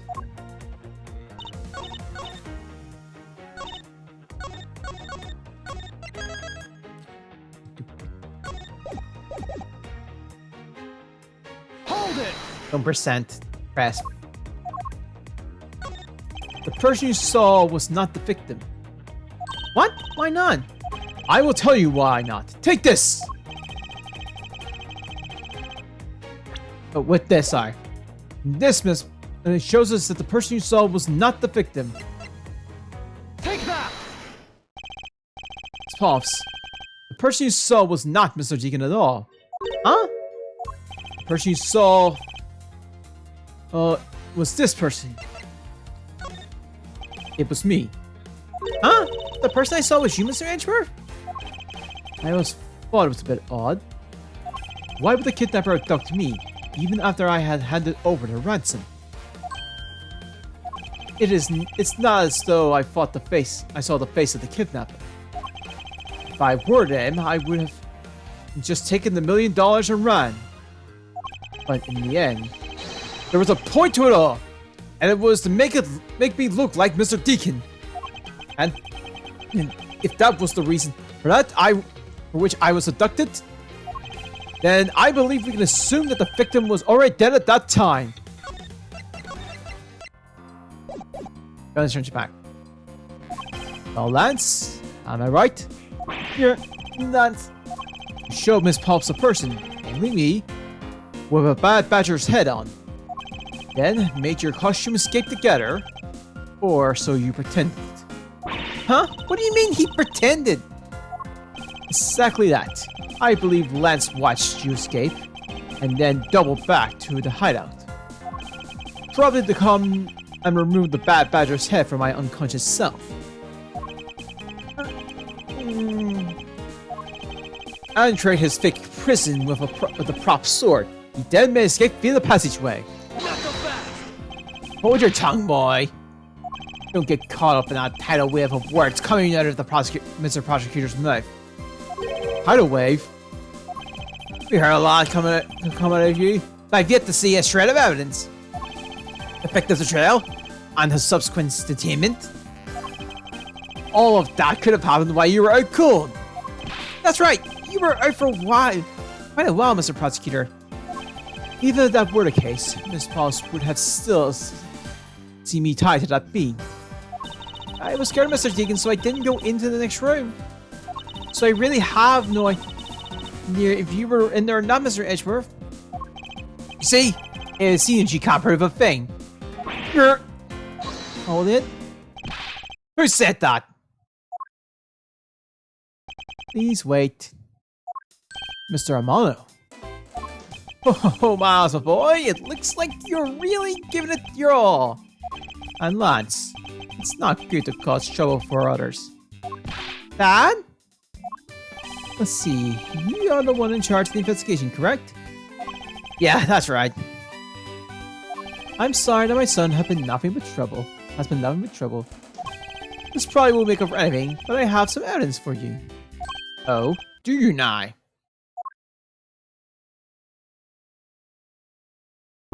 Is that what I think it is? It's the Bad Badger's costume. The victim was wearing on a gun. I couldn't wait around for the police, so I went and found these myself. It appears that they were disposed of in the sea.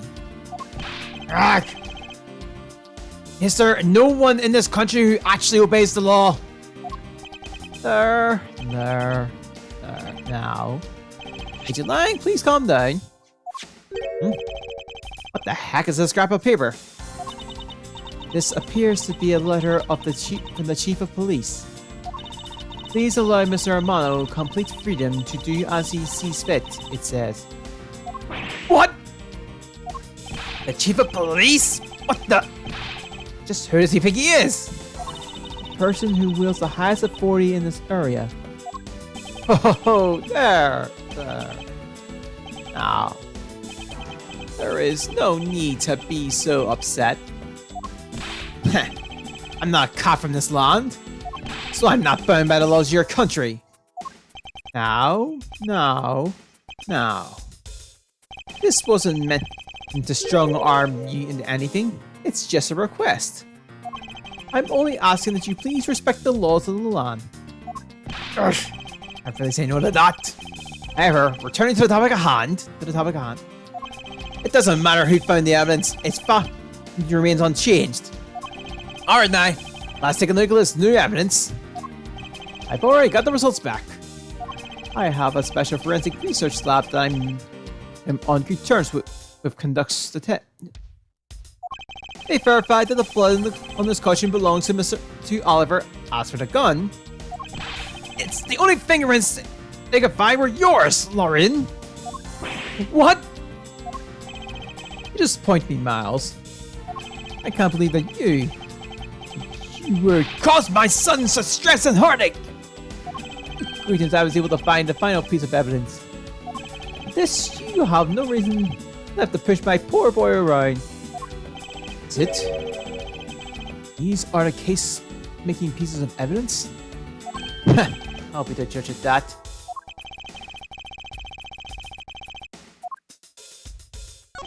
This gun be the actual murder weapon?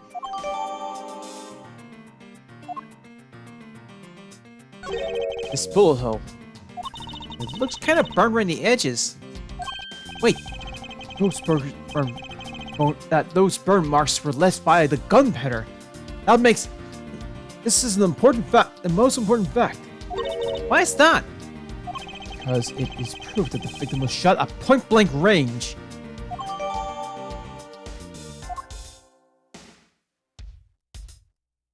What's this? Looks like there's something inside the costume's head. Hey, they sparkle! I bet they're really valuable. Sorry, but they're just pieces of a mirror. Why are they in here?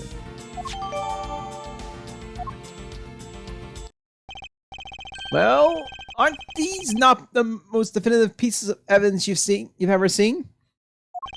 Thank you, Da. This should be enough to convince even Mr. Edgeworth over here.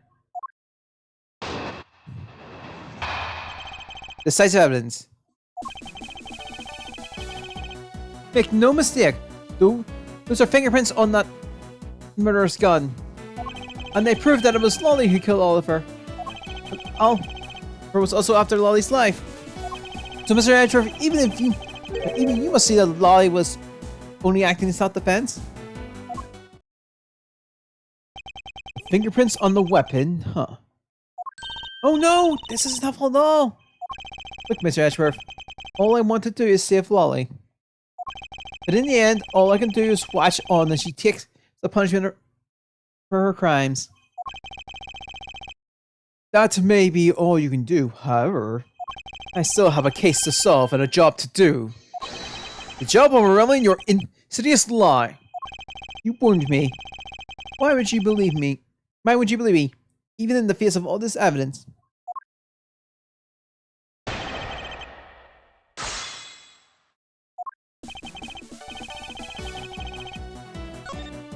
Wait. I think the last time we had the original version, so we'll go with the arranged. Hold it! Those fingerprints. Are you sure they belong to Miss Pulps? There's no mistake about it. For my connections, I had the best forensic technique money can buy performed. I find that to be a bit particular. What? Are you trying to pick an argument with me? What should I do? Should I raise some objection? Perhaps I should wait and see how things pans out first. Hold it! You sure are calm for someone who is accusing his own girlfriend of murder. You have it all wrong. Allowing her to pay the price is a form of love. She says that she also wants to pay back that society, but hold it! And why do you believe that the victim was set on taking Miss Paul's life?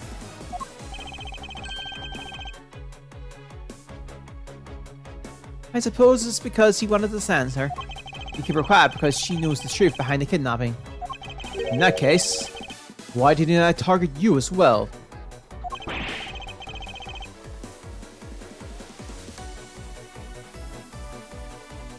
No, that's because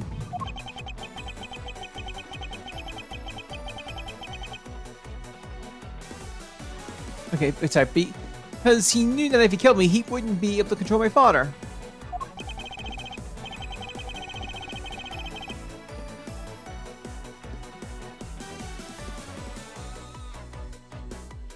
No. Oh, right you are. Even though it cost me millions, I would have had the killer found.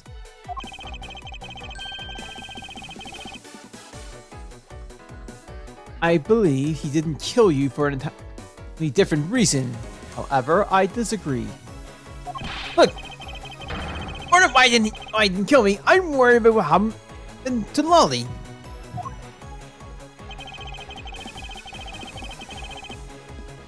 Hold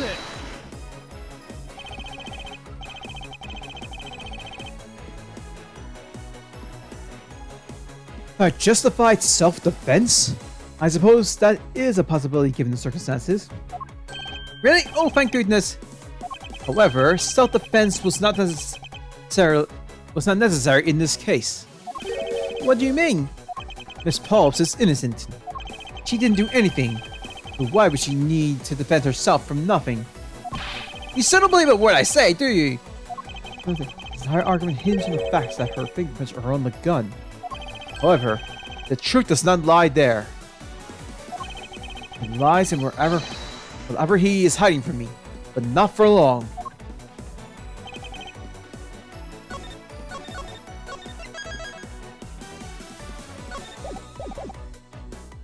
Hold it!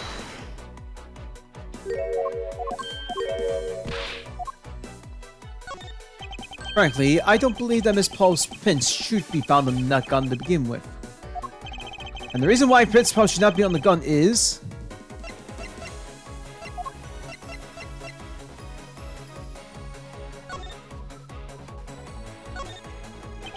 Now Miss Paul's fingerprints on this gun. Can you let me hold it for a sec? I shouldn't if you don't know how to handle it. Besides, Miss Paul's prints are on it. Look, I'm wearing gloves. It'll be okay. I just want to take a look, that's all. It's not like going to run off of it. The only thing I don't return is our treasures. Stealing either one would land you in jail, you know.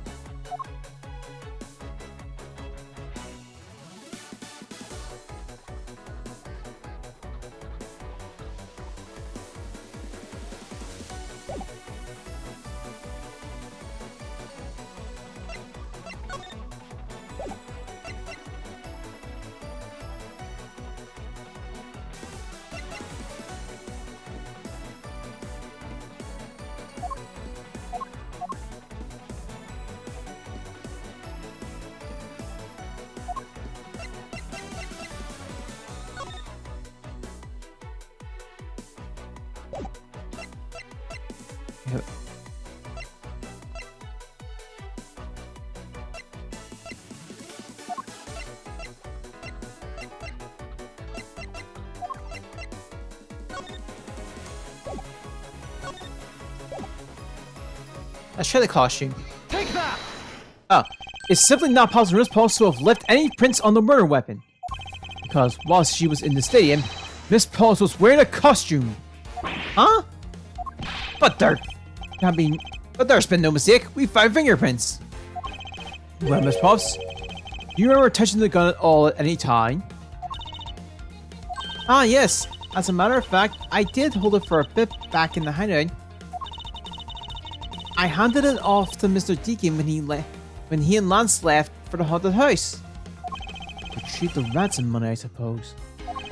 And there you have it. That is when Miss Paul's prints were found. Their way onto the gun. Urgh. You understand now, Mr. Amano? The fingerprints do nothing to prove that Miss Paul's is the murderer. But you don't have anything to prove that she isn't the killer, right? You seem very adamant about insisting that your girlfriend is a cold-blooded killer. Lance? What? No way. I'm incredibly worried about her. But that doesn't change the fact that you don't have any evidence, right?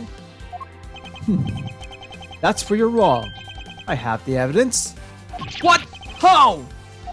The story that Miss Pops killed the victim at the stage at the stadium. The whole affair was simply not true, because that was not the real scene, but a setup. This proves that the real murder was not committed at the stadium at all. Take that! Whoops. The prosecutor. This piece of evidence proves that the real crime scene was not in fact at the stadium. The prosecutor. I have to rate that piece of logic at a 0 out of 10. A 0? At the very least 6.8 out of 10. This lie is going to wind up getting arrested. Let's remain calm and think clearly. In the stadium.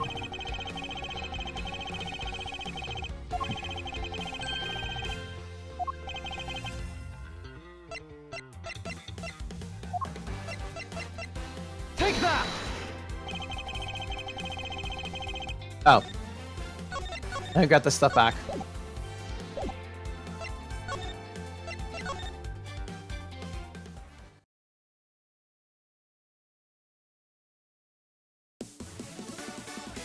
Hold it! We could have kept it, but meh.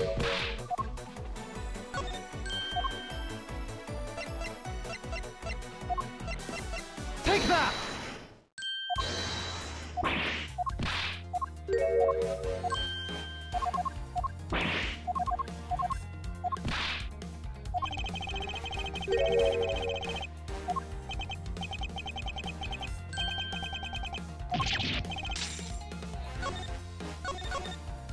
Okay, now we're good.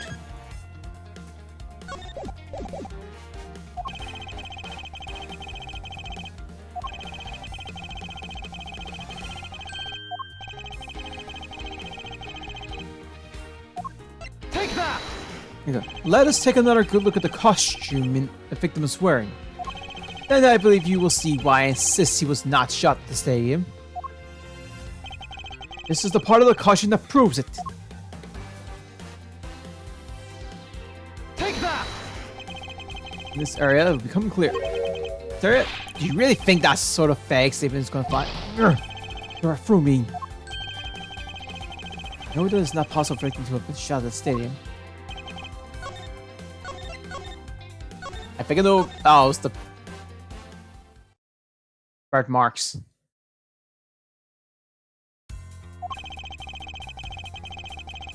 Shoot!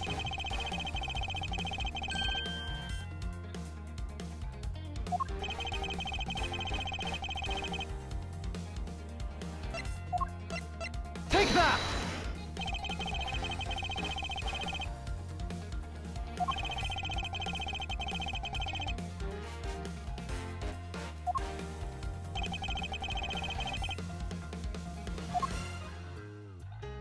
Take that!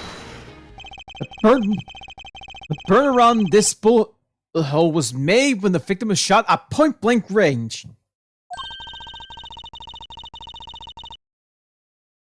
Ah, so then, you mean the murder Miss Obak saw at the scene really was? Yes, she saw two people, but they were separated by a distance. If the victim was indeed shot from below the stage, there shouldn't be a gunpowder burn. Yeah, look at you, Mr. Smarty Pants Prosecutor.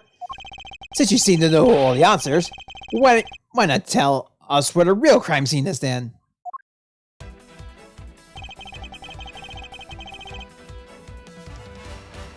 Let's... Give it an overflow, right? Lance set me up to look like Mr. Deacon back at the hideout. If that's the case, then the murder must have happened prior to that. The location where Lance and the victim were at just before I was in prison was...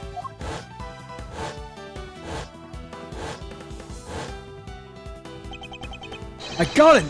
I know where the real scene of the murder.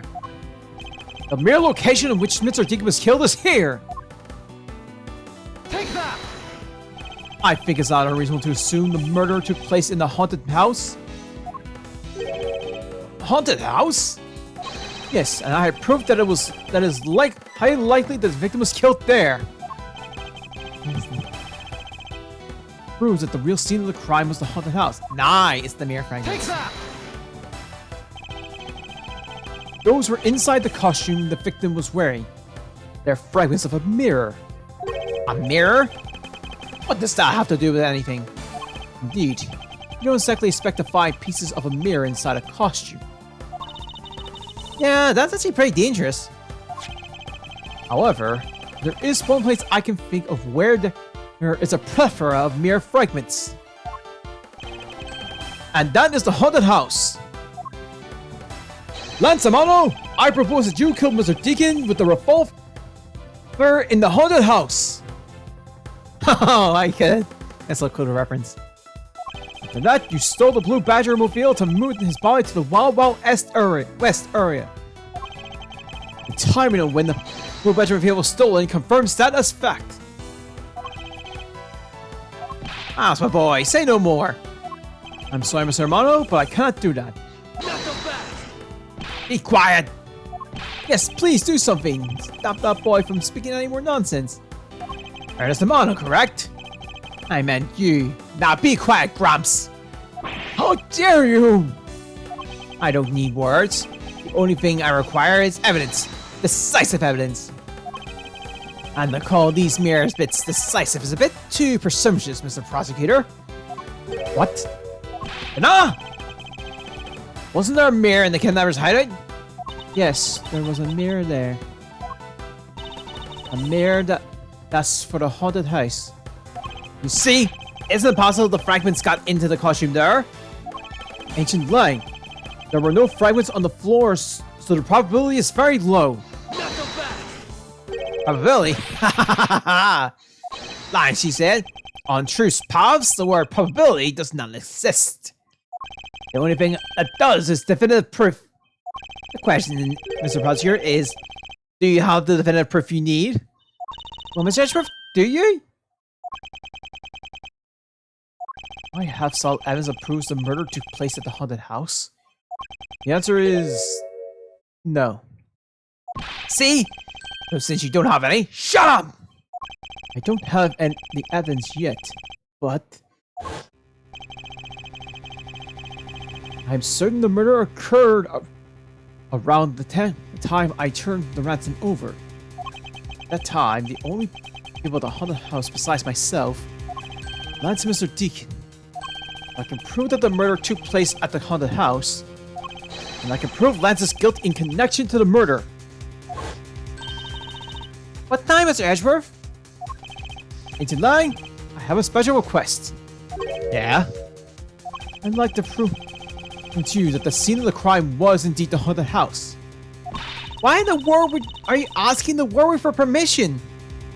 Because I don't really have a choice. If I want to find the truth. Alright, permission granted. But you're not to touch a single thing, got it? That won't be a problem. All that's important to me is that the truth be brought to light. It doesn't matter by who or how it's done, as long as it is.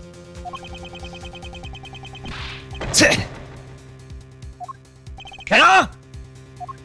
I'm here. Put in the paperwork for the authorization immediately. Understood. I'll go get the Gatewater Group's approval. Hold it. Who was that? Now. Let's hold on for a second. There is no need to obtain approval. Mr. Amano? Engine Lang, if you would please take a look at this. What is this? Shut up! It's the deed to the haunted house. Deed? Read it out! Read it out! Gatewater Land Inc. hereby bequeaths the property known as the haunted house to Mr. Amano for the lump sum of 1 million paid in full in cash. What? Oh, as you can see, I am now the legal owner of the haunted house. Are you kidding? When did you? I ran into the owner of the park earlier. We made the deal almost immediately. How quickly things move when you can prepare $1 million in the blink of an eye. Not $1 million you paid. Don't tell me it was. Oh, that's right. This disgusting suitcase belongs to you, doesn't it? I don't have any more issue with it, so you may have it back now. You used the ransom money? My Lance is a good boy. He even apologized for the kidnapping in a bit earlier. So I do believe that I will forgive him. I do believe that I will forgive him. After all, he did return the ransom money. That's the way things are. So, if you would please discuss things with me from now on. Discuss? What is there to discuss? My permission to enter the haunted house, of course. While we were busy listening to Lance's story, Mr. Amano was out there preempting us. Permission to search the haunted house is denied. End of discussion. Mr. Lang, I want you to arrest that girl. I managed. You should hurry on home now, my boy, before I really lose my temper. Ah, Mr. Amano definitely has the deck stacked in his favor here. What should I do? If I leave it like this, the truth will be lost forever.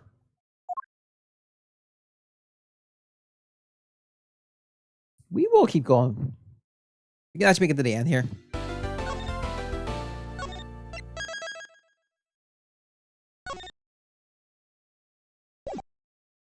March 14th, 4:27 p.m. Gatewater Land Main Gate. I can't get permission to investigate the crime scene, and the truth will be lost. Hold it! Hold it! Hold it! Hold it! Okay. Mr. Edgeworth? What are you doing spacing out? You forgotten? There's only one thing you can do at a time like this. What is that? When the people are in the bind, the hero justice appears to save the day. Look, you just leave it to me. For I am Kei Faraday, the second of the great Yanagiratsu. I thought you were a thief, not a hero. Yanagiratsu is a noble, and is always a thief of justice. That's... of course! If you have enough information, I can recreate the inside of the haunted house with this.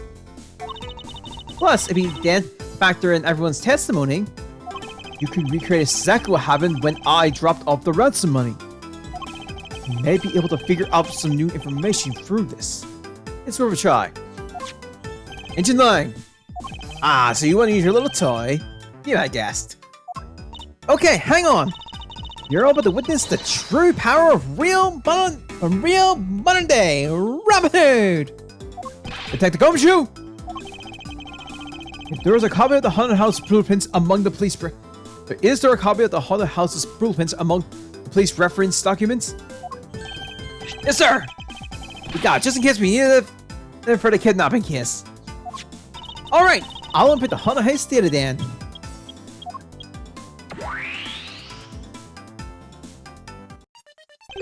What is this? Or are we? It's like we're inside the haunted house. Even if we can't inspect the real location itself, half the show slumbers here. If I can successfully navigate my way using logic, I'll ultimately arrive at the truth. Now then, I believe I'm ready to investigate the crime scene. Okay, what should I recreate first? You haven't figured it out yet? Maybe I have, maybe I haven't. But I'm gonna make you do all the hard work. Very well, I'd like to inspect the moment in which I was ambushed by my abductor. Two of them were definitely in this place at that time. I can verify that. It may provide me with a new lead. I had just come in front of the hallway after leaving the money inside the dining room. After that time, I saw a badger slumped over on the floor at the end of the hall. Eh? What's a badger doing all the way down there? I almost thought it's strange. However, I thought that maybe it was simply a mannequin that was there for atmosphere. That was set there for atmosphere, sorry. You know which badger it was? No, it was too dark to tell. All I saw was the silhouette. In that case, I guess I'll just program a badger silhouette for 9. Okay, programming complete.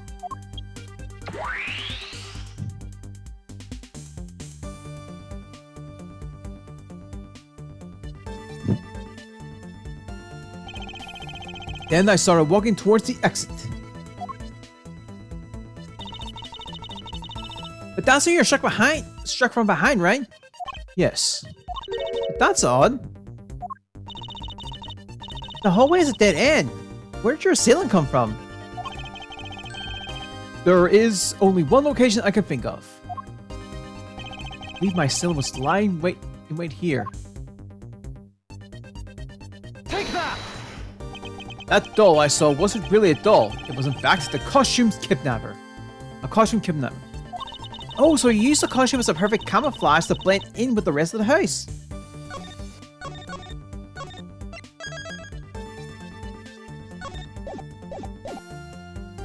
Precisely. Waited until I had made the drop off and was about to leave. Then, just as he saw me take a step towards the exit, he stood and launched his attack. I can think of no better hiding place than this. Hey, not bad!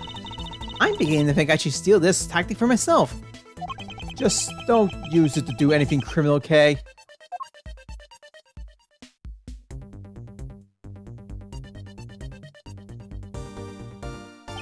Well, lads. But what are you asking me for? As one of the kidnappers, I figured I should give you a chance to confess first. I was one of the kidnappers, but I don't know anything. I did come up to the haunted house, but I never set up inside. I left Oliver in charge of picking up the ransom money. Didn't set foot inside? Is he telling the truth? Or is this another lie? Alright then, you're claiming that it was Mr. Deacon who assaulted me. Yes, I'm sure it was him. Okay, inputting the new info 9. Mr. Deacon was the Bad Badger, right? Since the Bad Badger had a gun attached to his right hand, I'll have it changed to the weapons in his left hand.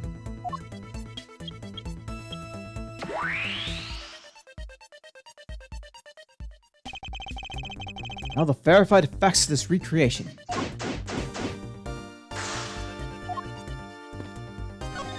I can't believe what I'm seeing, sir. The space I'm studying, it's like it's some crazy dream. Except that this isn't a dream. This is something in K's gadget. Oh wait, this is exactly like a dream, sir. I've never been so impressed. It's a miracle. Someone sure seems impressed. I'm so glad you like. Oh, this is a product of your little gadget? I wish I had one too. Well, once this is over, I'll let you play with it for a little bit if you want. You'll do enough for me, pal? Thanks. Alright, let's wrap up this kiss already. It's times like these that I wonder if they understand the seriousness of this situation.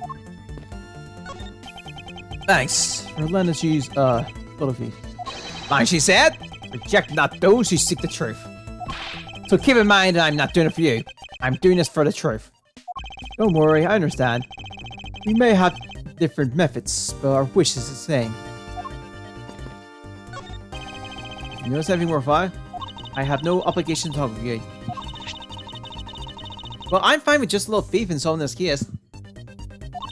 A toy. It's very well mean. That's because it's the heart of the noble thief Galagrassi. Okay, that may not be something you want to advertise to everyone. So, Shana, what exactly is the source of this extra-dimensional space? I believe this is nothing more than a projection from that girl's toy. So it's like an illusion, right? Yes. Hey, don't treat it like this is some sort of silly light show.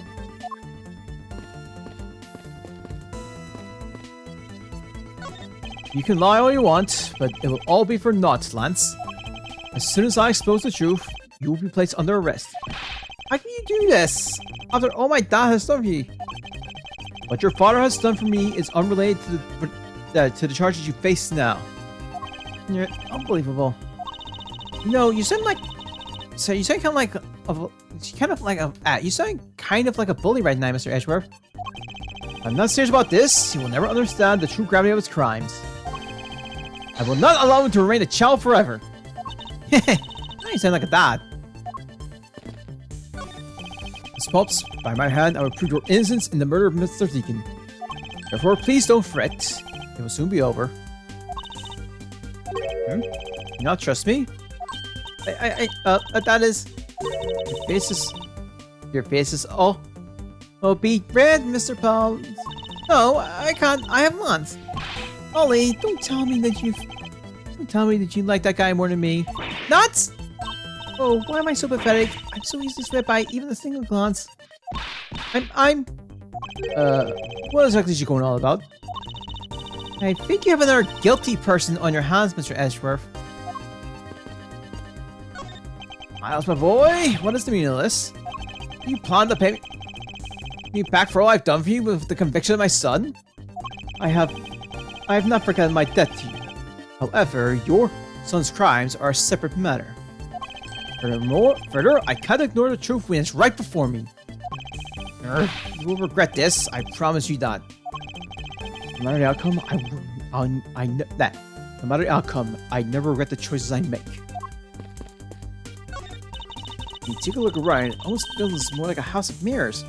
Indeed, who has ever heard of this many mirrors inside a haunted house before? Well, at least we know this is the real crime scene thanks to these mirror shards. Like mirror heights. Hey, wait! These shards! There's something different about them. Oh? The ones we found earlier are thicker than the shards from these mirrors on the wall. Look! There's some sort of sign on the back too. Piece from the costume are certainly different from the other mirror. What does this mean? Either our pieces are not pieces of these mirrors.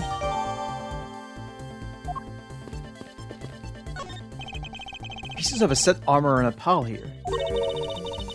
Why do you think they always have sets of armor inside haunted houses? I suppose this sort of interior design is meant to bring out the sense of abnormality. Why do all your explanations have to be so hard to understand, Mr. Edgeworth? Can I try spelling it again, but this time, so that even a thief like me can get it? That may prove to be a most difficult task.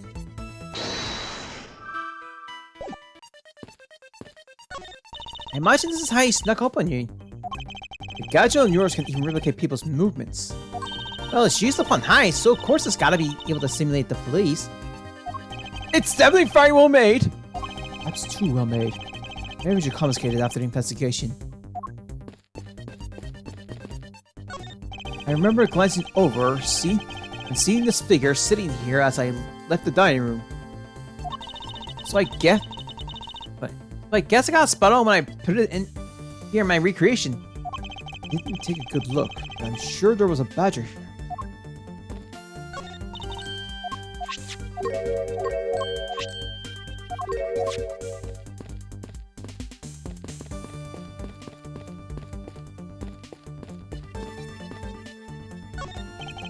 It's a replica of myself. You're totally oblivious. Yes, so what was behind you, huh? Yes, I suppose I am also to blame for what happened to me. It was incredibly dark, which was all the more reason I should have been more alert. I hope to never be caught by surprise again. Didn't recreate the weapon? Well, I can't exactly recreate something I know nothing about. So tell me, what were you hit with? The attack came from behind, so I have no idea. But I doubt it was something in someone's bare hand. Okay, then where were you hit? I was hit on the right side of my head, right above my temple. There was a bit of blood, but it wasn't anything serious. Ouch! Sounds painful. Why are you smirking like that when you said it?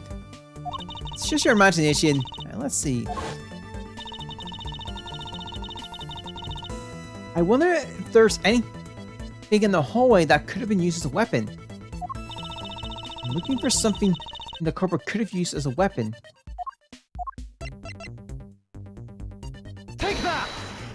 I have it! There was indeed one such object lying here in the hallway. A prop sword. Are you talking about this thing here? Yes, although we did find it at the kidnapper's hideout. Wait, yes! It's possible that the culprit took it with him after using it on me. It'll leave no evidence behind, right? Correct. Maybe worth a more thorough examination yet.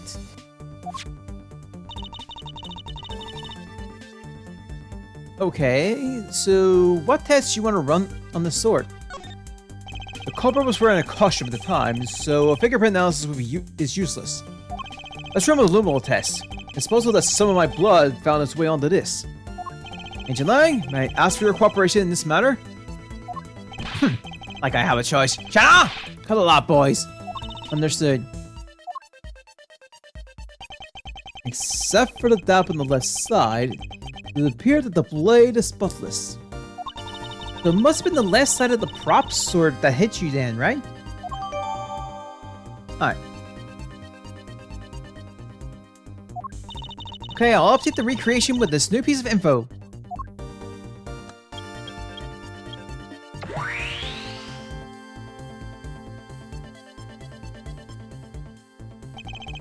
Resident.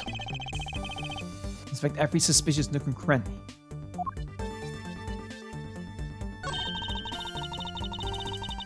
Okay. And in this instance, the Smasher was swinging his left arm, complete with weapon in hand. Yes, to club me with the left side of the prop sword. To recreate the moment of impact, I want to see the pain expression on your face. It's just fine the way it is. Wait a minute, maybe not. Just my imagination or something not quite right.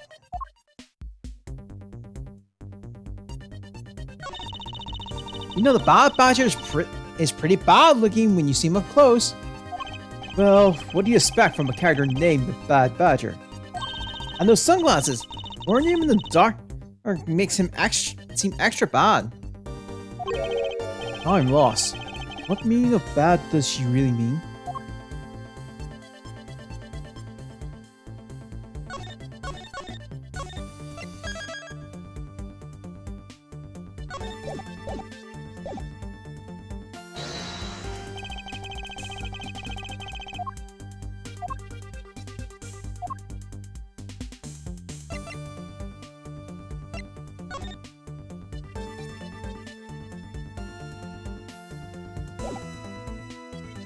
I'll try if you want. Eureka! Zero contradicts this piece of evidence. You know, I think you're overthinking it just a bit. Maybe I wasn't thorough enough in my... So can...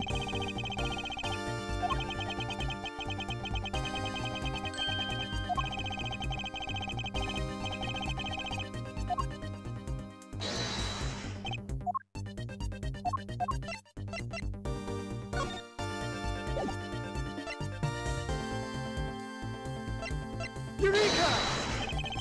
Nope.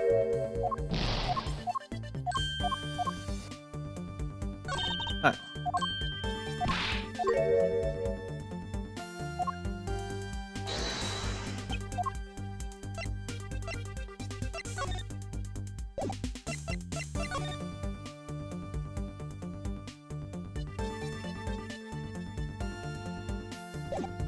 Eureka! Nope. Because I'm definitely on the right spot.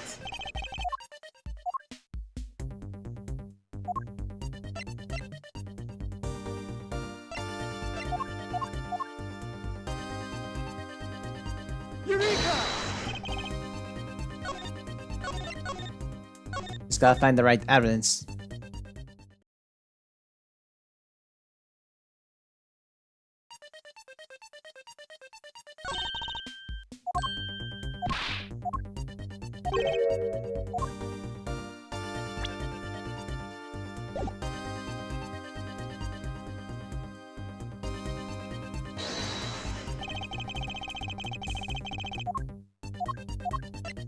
Eureka!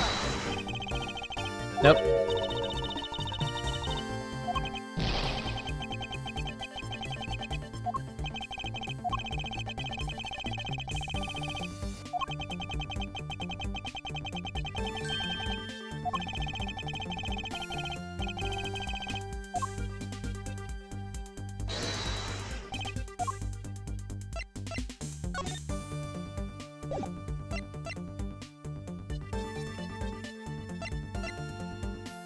Eureka!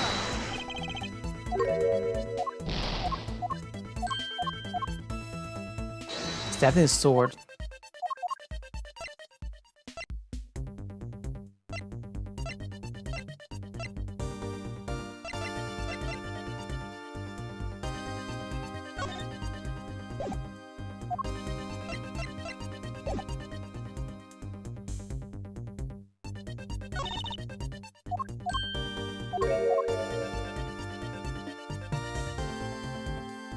Alright.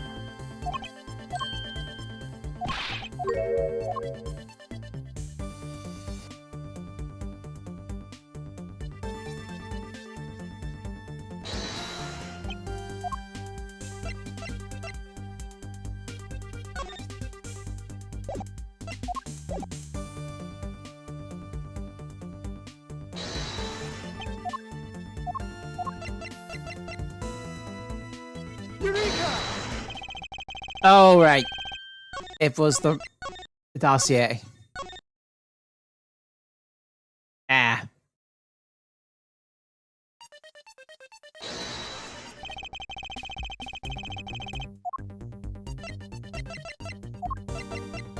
Eureka! According to this document, the victim was right-handed. Ah! I guess I should change which hand that's holding the weapon then. Not so fast! Hold on, you two. Don't think I was going to ignore something like that, did you? What are you talking about? Look, no interrupting when I'm about to have a little fun. Ha! Even if you change the recreation, you'll only be wasting your time. It's not possible for that thing to hold something in its right hand, you know. And Mr. Edgeworth's logic is... What's that thing called? The Bad Badger? Let's take a little look at his right hand. Oh, I almost forgot the weapon. And isn't in his right hand because there's already a gun on it. Precisely. You knew that already? Yes. And I also know that the badger was holding the weapon in his right hand. Are you aware of what's coming out of your mouth? You just contradicted yourself.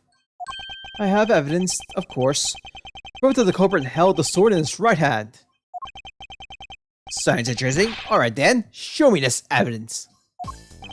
This piece of evidence proves that the culprit held the weapon in his right hand when struck.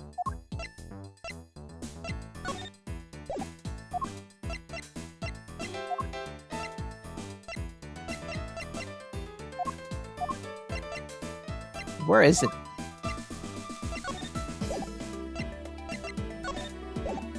Oh, right, yeah. Take that! Nope.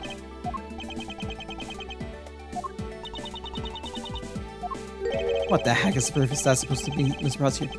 Can I be near that from it? Robert Crook! Perhaps that wasn't the evidence I was looking for. What are you doing, Mr. Edgeworth? Get your head on straight. Look, think about when you pick the lock. You're picking a lock. You hold the lockpick in your right hand. Okay? That's only if you're right-handed. And interesting thievery. It's an accept punch. Alright.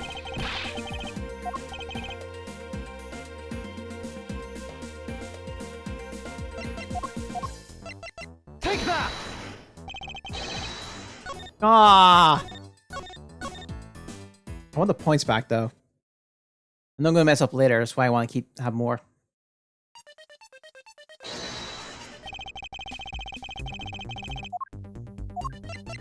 Eureka!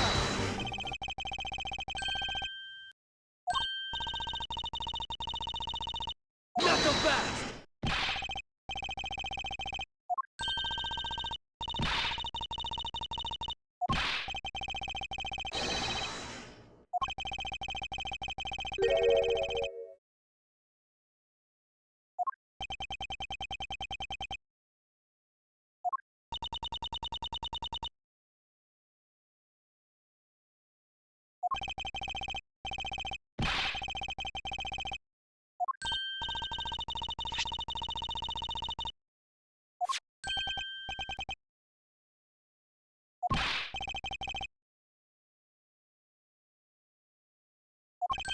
Alright, seems to get back to that point.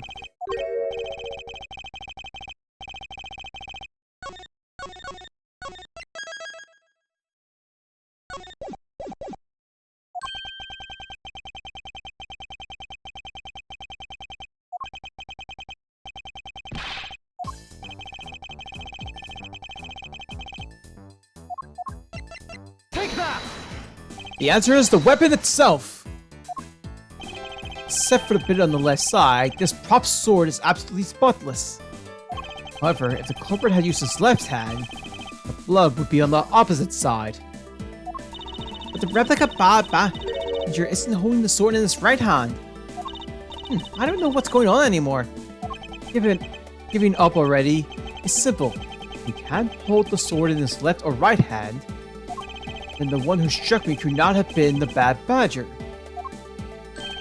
Are you paying attention, Lance? Mr. Deacon could not have been the one who struck me.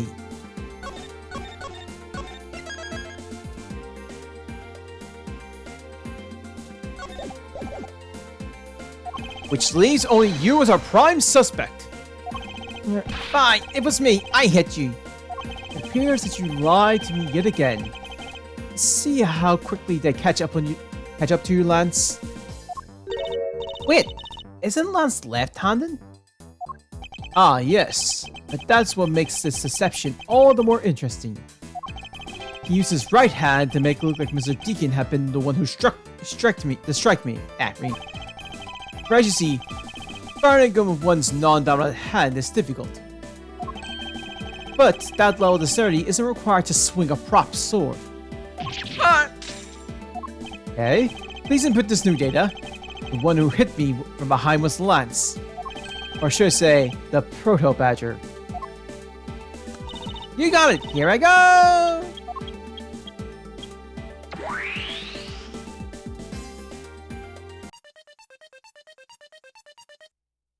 Now we have a faithful recreation of the situation around the attack on me.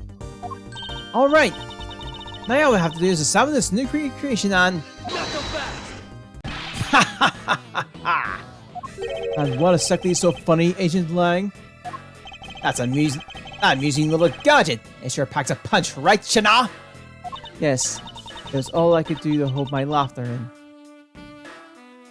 I can't even say much about this one. Hey, don't make fun of little thief, you mean old werewolf. You and Mr. Edgeworth bring out the best in each other. You had your little fun, but now it's my turn. I've sat quietly by, listening. But the conclusion you two keep spewing don't whet this world's appetite. There's no guarantee that your toy will will always show the real situation at any given time. All it displays is whatever information you put in there, right? Well, when you put it that way, your superstitions are wrong. Not your fault, so I'm gonna let you in on this. There was a trick to this haunted house. What? What may that be exactly? The trick is beyond what your tiny imaginations can produce. Chana! Here you are. Now then, what you missed, girlie? It's written right here in this pamphlet. Oh, of course it wouldn't give us it there. 7 Wonders of the Haunted House. The Disappearing Badger. Can you see them what's up? Seems believe. Oh hey, it showed Lily Badger stuff in Wild Wild Westland. What is this? I say that someone around here is fond of fear objects. And as you can see, there's a set of dolls standing at the end of this hallway for that purpose. Basically, the blue badger you saw was just a stupid doll. How can this be? Guess that throws your whole theory about it being your attacker right out the window. That can't be right. Maybe the culprit hit the doll somewhere. And then he laid down and pretended to be it instead. Not so fast. The criminal couldn't even hide himself in the hallway. How could he hide a giant doll? You get it now, thanks to your presumptions. Your logic started all weak and led you to this completely wrong conclusion. Here. Now get off your high horse. Mr. Edgeworth. Hey, I wonder if you could please input the new information for me. You don't know when to quit, do ya? I can't quit. Not until I can declare that I found the truth. Ancient Lang, for the additional information, you have my facts. There you go again. We'll say bye, car. Okay, I'm updating the recreation now.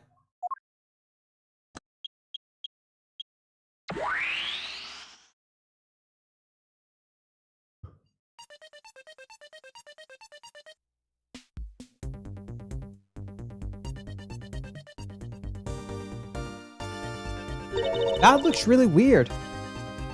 Look at how it changes from the blue badger into the brillo badger all of a sudden. If the slumped over badger was just a doll, then where was my attacker hiding? Well, that's what we're going to find out, right? So come on, Mr. Edgeworth, let's go! Yes, let's. This recreation can't be right. Which means there must be a contradiction somewhere.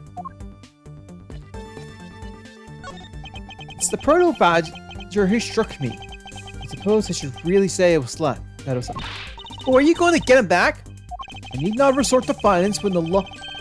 Should I plan to bring the corporal suffice?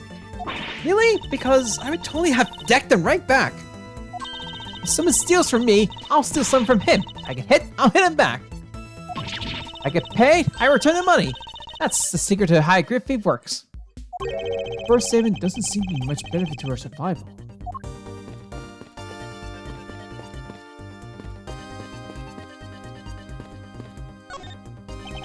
Oh, listen.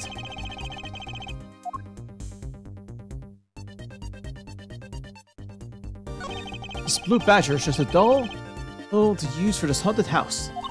I believe the one who killed this blue badger was the bad badger, right? Of According to the Blue Badger Bible, it says that they each are each other's worst enemy. All because one's an ally just as the other is a foul criminal with a gun. Perhaps, but they were just destined to battle each other. Much like the Steel Samurai and the Evil Magistrate.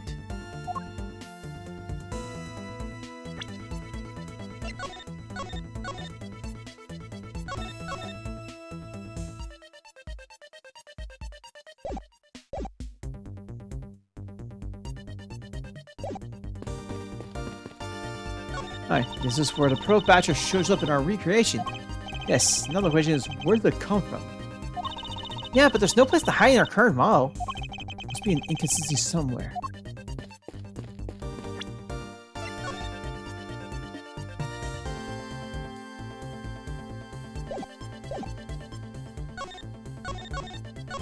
I have a feeling I know what it is, but...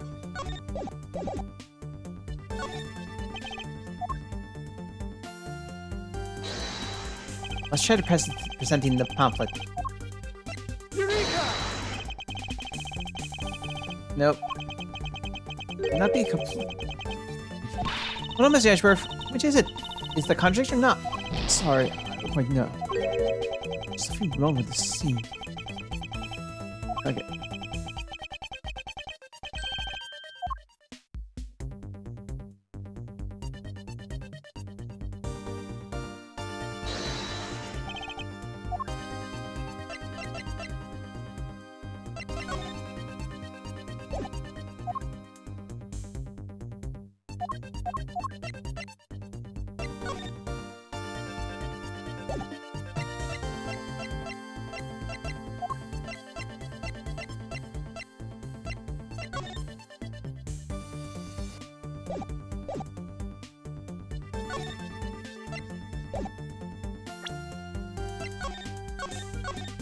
Nope.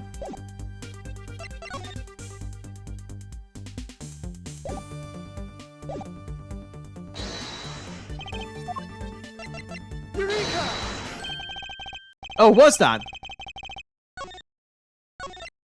Damn. Oh, that was... so it was accurate. Alright, let's continue. Eureka! Hold on a second here. There's something wrong with this Blue Badger.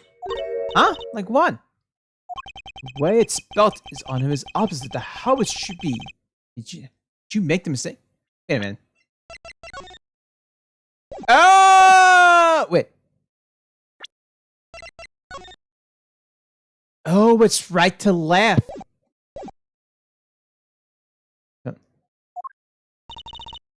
This can't be. I input the image. He's did it exactly as it is on the pamphlet. Then why is the Blue Badger dressed in reverse?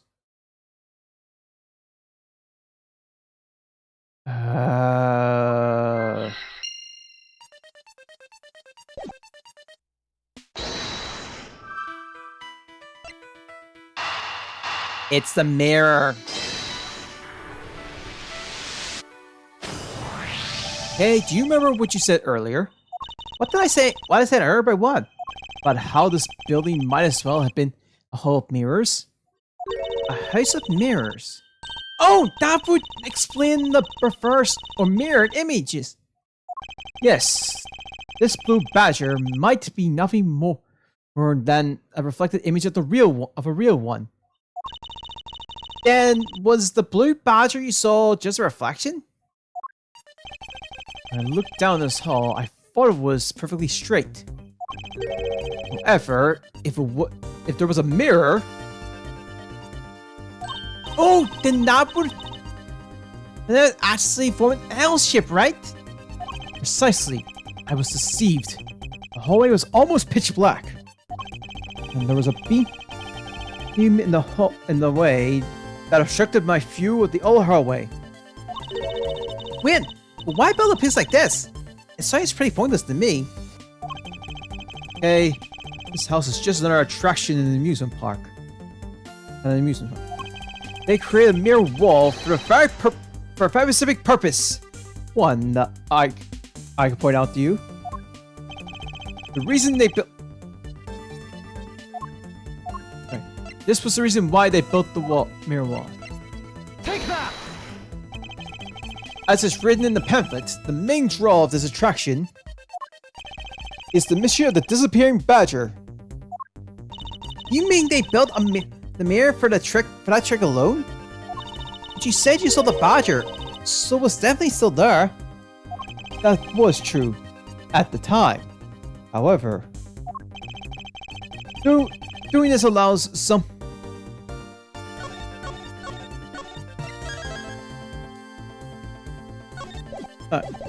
doing this allows someone to make the blue badger disappear in a flash. To remove the reflected image, simply move the mirror. First, the mirror was constructed so that it could be moved. Then, beyond where the mirror was, an empty hallway had been created. Sorry. So when they want people to see the blue badger, they open the mirror. They would open the mirror. And when they want to hide it, they simply had to close it again. This explains why the other side of these fragments have a design on them. Ah, so if the pattern is the same as the other walls in this hallway, then when the mirror is closed, it would blend in with the rest of the walls. This is the mirror trick that this haunted house employs. And this also proves the existence of a hiding place for the culprit. Huh? Why so? Think about it, okay? There was a place that was outside my field of vision. The culprit kept out of sight by hiding here. Take that! There was a very large blind spot, one I could not see beyond, and it was here. As my son hid on the other side of the movable mirror, then you wouldn't be able to see him. He didn't even need to do anything to the blue badger doll. Exactly. All he had to do was wait for me on the other side of the mirror. Wait, hold on. I just thought of something. Yes? Well, shouldn't the mirror wall be broken right now in reality? Since we have a few shards of it, we can probably assume it is. Yes, it most definitely is broken. The question is, when was it broken?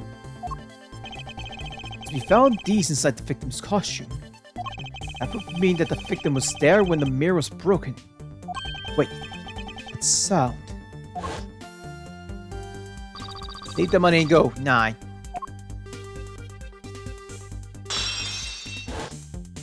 That sound I heard was most definitely the sound of a mirror breaking. Hey, I'd like you to input some new information.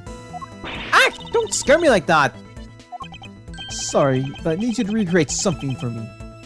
Sure, whatever you need. So, what do you need anyway? If you could first recreate this hallway just before I entered the dining room. You got it!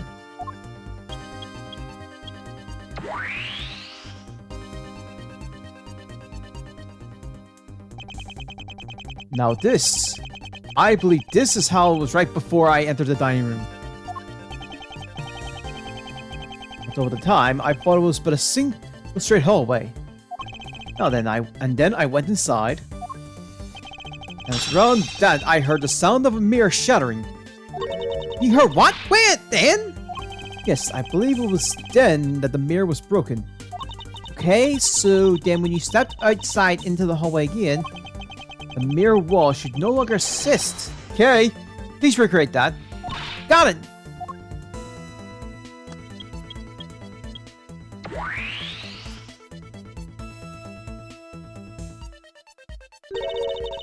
Wait! But with the mirror gone, the culprit lost his hiding spot. So where did he go? In his proto-badger suit, Mr. Edgeworth? That's easy enough. Mirror gone, he simply hid himself in the branch hallway. I think that about wraps it up. Looks like we finally solved everything! No, not yet. An even larger contradiction has now reared its head. Huh? Perhaps you didn't notice. But this recreation contains a very troubling inconsistency.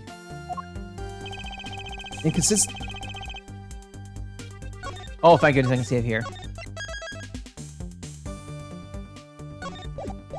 The inconsistency between what I saw and the recreation lies. Take that! Okay, take a good look at the end of the hall. Oh, there's no blue badger here! Exactly. The blue badger that I saw in reality is not here.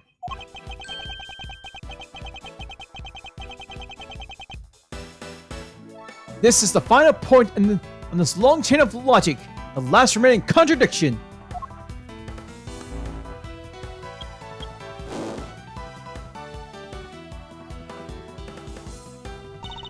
So let me get this straight. When you came out of the dining room, you saw a badger, right? And that is precisely where the final contradiction lies. Something that shouldn't exist when there's... Something that shouldn't exist was there before me. Who or what do you suppose it was? I believe this is the real identity of our mysterious badger.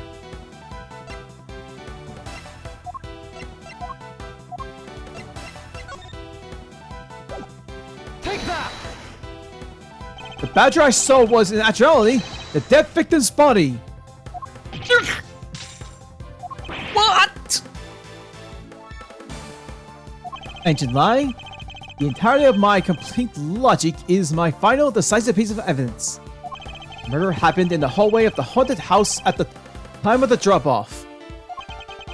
You can consider the moment I heard the mirror breaking to be the real time of death for Mr. Deacon. Oh! Maybe it was due to their fighting, or perhaps it was the life-shattering bullet. But no matter what the cause was, the hallway mirror wall was broken. Ha! You were in the house at the time, right? Are you telling me did you miss the sound of a gunshot? Objection! There were a variety of sound effects playing at the time. All for theatrics, I assume. The gunshot must have blended right in. Aye! Now then, I'd like you to recall something from me.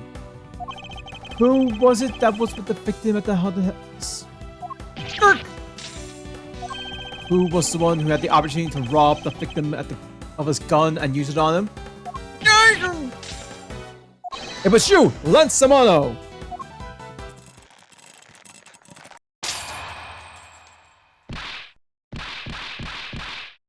I'm sorry!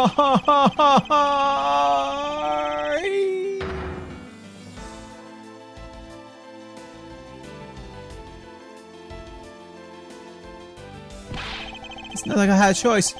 Oliver turned on me all of a sudden. He snapped and turned violent right after I hung you up with you. He shoved me to the ground and strangled me. I fell back as hard as I could, grabbed his gun and shot him. The bullet must have went through his body and shattered the mirror. If I hadn't taken his gun and shot him first, I would have been the one you found. He's a hardened criminal. He escaped from jail. See, that's justified self-defense. My boy was only trying to protect himself. That remains to be seen, and will have to be resolved in court. Ancient lying, I leave the rest to you. As if you were the one in charge around here. Guys, arrest these two and get them out of my sight. Oh, wait! I had nothing to do with the murder. The only person you should be arresting is Lance. And... sorry. But you're not slipping away that easy, Mr. Ernest Amano. You tampered with the evidence so that you could cover for your son. What a great dad you are. Willing to risk it all. Truly touching. By the way, do you know why I'm really here? And how can I possibly know the answer to such an answering question? That's one question. You warned me. I came all this way from across the sea just to see you, you know. Didn't see me? What's that supposed to mean? I have a few things to ask you, Mr. Romano. How about a kiss from 10 years ago? A kiss from 10 years ago? Oh, what's the name did you use here for that kiss? Ta-da! It's known as the KG-8 incident. The KG-8 incident? Oh, so you remember it. Good. And you'll recall that the trigger in that case was the Amano Group scandal. Specifically, the charge of an international smuggling ring. Smuggling? There's that word again. At the time the person was arrested as a ringleader was Mr. Amano's very own secretary, Mr. Colin Denfor. Ah, father! Even though you pushed the crime onto your then secretary, Mr. Denfor, I also suspected that you were involved with the smuggling ring, Mr. Amano. Mr. Denfor was arrested in place of you. Which is why when he broke out, you hid him from the police, right? You hid him in exchange for silence on your little dirty secret. Oh, no. Please calm down. I honestly have no idea what you're talking about. Ha! Pretend to be all you want. We're taking you down to the Pinnacle anyway for a nice, long chat.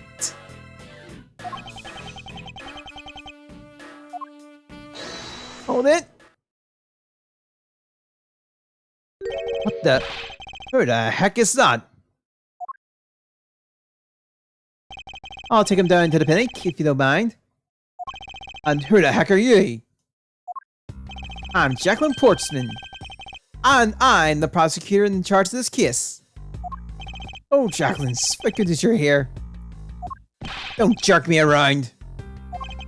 This is an Interpol case, so keep your paws off my suspect. Sorry, but I can't comply. I got the backing of the prosecutor's office. See, in this country, real prosecutors work with the police to bring cases to court. So if you could please cooperate with me here, that'd be great. Now, how about a handshake to seal the deal? Sorry, but I hate prosecutors. The whole lot of you. Guys, arrest the two suspects. Sir! Oh, I almost forgot. Prosecutor Miles Edgeworth, is it? I'd like to thank you. Thank me? Yeah, for working so hard to fulfill my goal. Hey! Is there any way to thank someone? And what the heck is that supposed to mean? You are so relentless with Lance that you forced Ernest to tamper with the evidence. Thanks to that, I finally have a legitimate reason to arrest him. So, how does it feel to bite the hand that feeds you? The hand that feeds me? I'm not sure I follow. It's no use pretending with me. You're the one, right? You're the corrupt prosecutor that's working for Mr. Romano and the smuggling ring, right? No, I would never do such a thing. The heck? Our intel's never wrong. In your prosecutor's office, there's definitely someone working with the ring. Ah, so Agent Lang suspects my relation to Mr. Romano? That must be the real reason why his antagonistic attitude, antagonistic attitude. On top of that, you're meant to man from karma, right? There were non-stop rumors flying around about forged evidence with that guy. You're not twisting the truth behind those closed courtroom doors, too, are you? The courtroom is a place where the truth is revealed. Well, don't worry. It's not on you. The whole lot of you can't be trusted. A prosecutor who's never lost in 40 years? Every defendant must be found guilty? Fueled by that kind of thinking, is it any wonder that courts produce nothing but falsities and lies? It would seem that his distinct It extends beyond just me. As here's the courts. Why is this man so angry with us all? Rest assured, the next time we meet, I won't be so forgiving. So don't you forget it! Please win! Ancient Shana. Why does Ancient Lang hate all prosecutors so? Lang is the head of the long-honored House of Lang in Changfa. The heads of all police-related divisions in that country were of Lang blood. Were? What do you mean by that? Aren't they still? They were feared. That was long ago. They don't hold that sort of sway anymore. And it was because of the courts. How can that be? Our prosecutor once withheld and tampered with the evidence of one of Lang's Our prosecutor once withheld and tampered with the evidence one of the Lang detectives found. That evidence purity was tarnished and cost the Lang family its honor and trust. But not all prosecutors are like that. Even so, Lang will never respect the court again, or any prosecutor. So Ancient Lang is a man who hates all courts, and is unwilling to forgive prosecutors. Ah, what a piece of work that guy is. Come on, Jim. You better catch up. Yeah. We still got to deliver that thing to the old man, after all.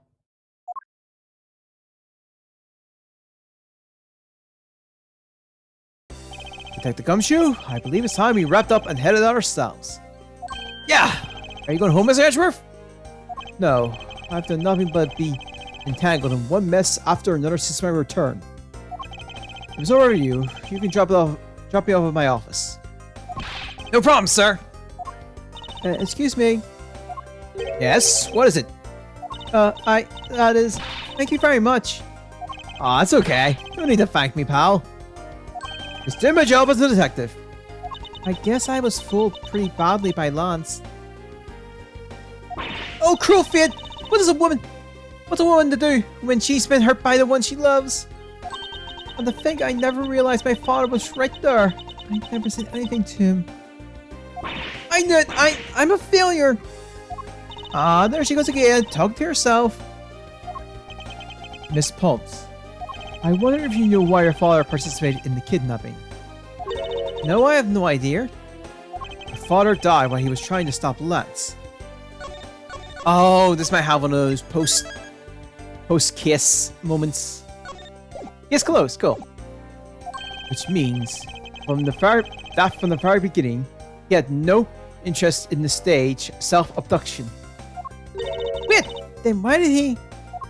I believe it was because of your presence, Miss Puff. Me? Lance realized that the two of you were related, which is why he used you as a hostage. Of course, Mr. Denver into cooperating. Father? As a felon, he could not tell you of his real relations to you. However, as the Yamano family butler, at the very least, he was able to watch over you. It was all he could do. But that was the shape of his overflowing love for you. Go on, speak your mind. That is... Thank you very much. You're welcome. Although there is no need to thank me. Ah, no, Lauren, stop. I mean, this man's so much older than you.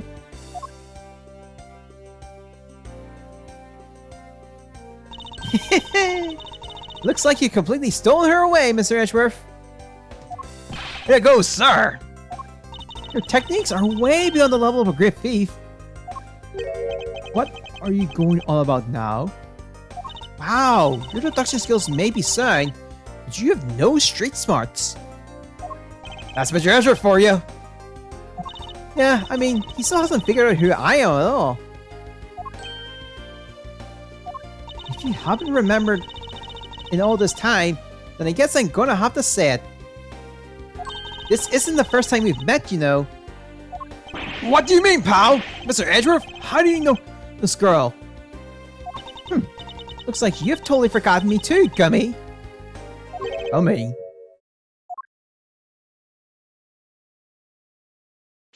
Here, maybe this will jog your memories. I promise I return this to you one day, remember? That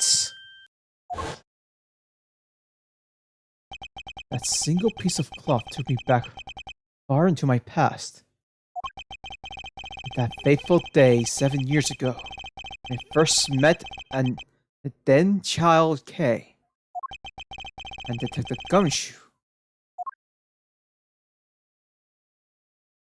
And that ends this episode. We got 2 left, by the way.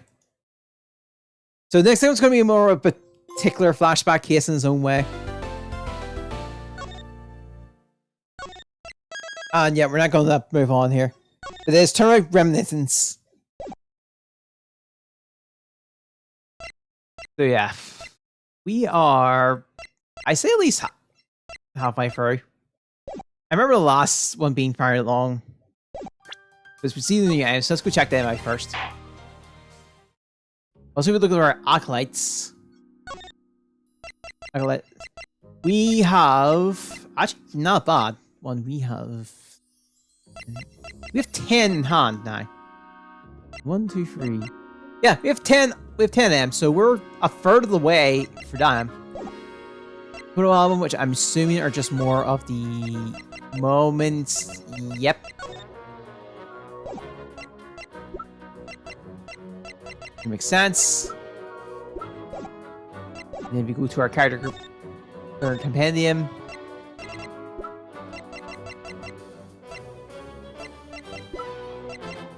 Obviously, we have these guys, and then our confrontations.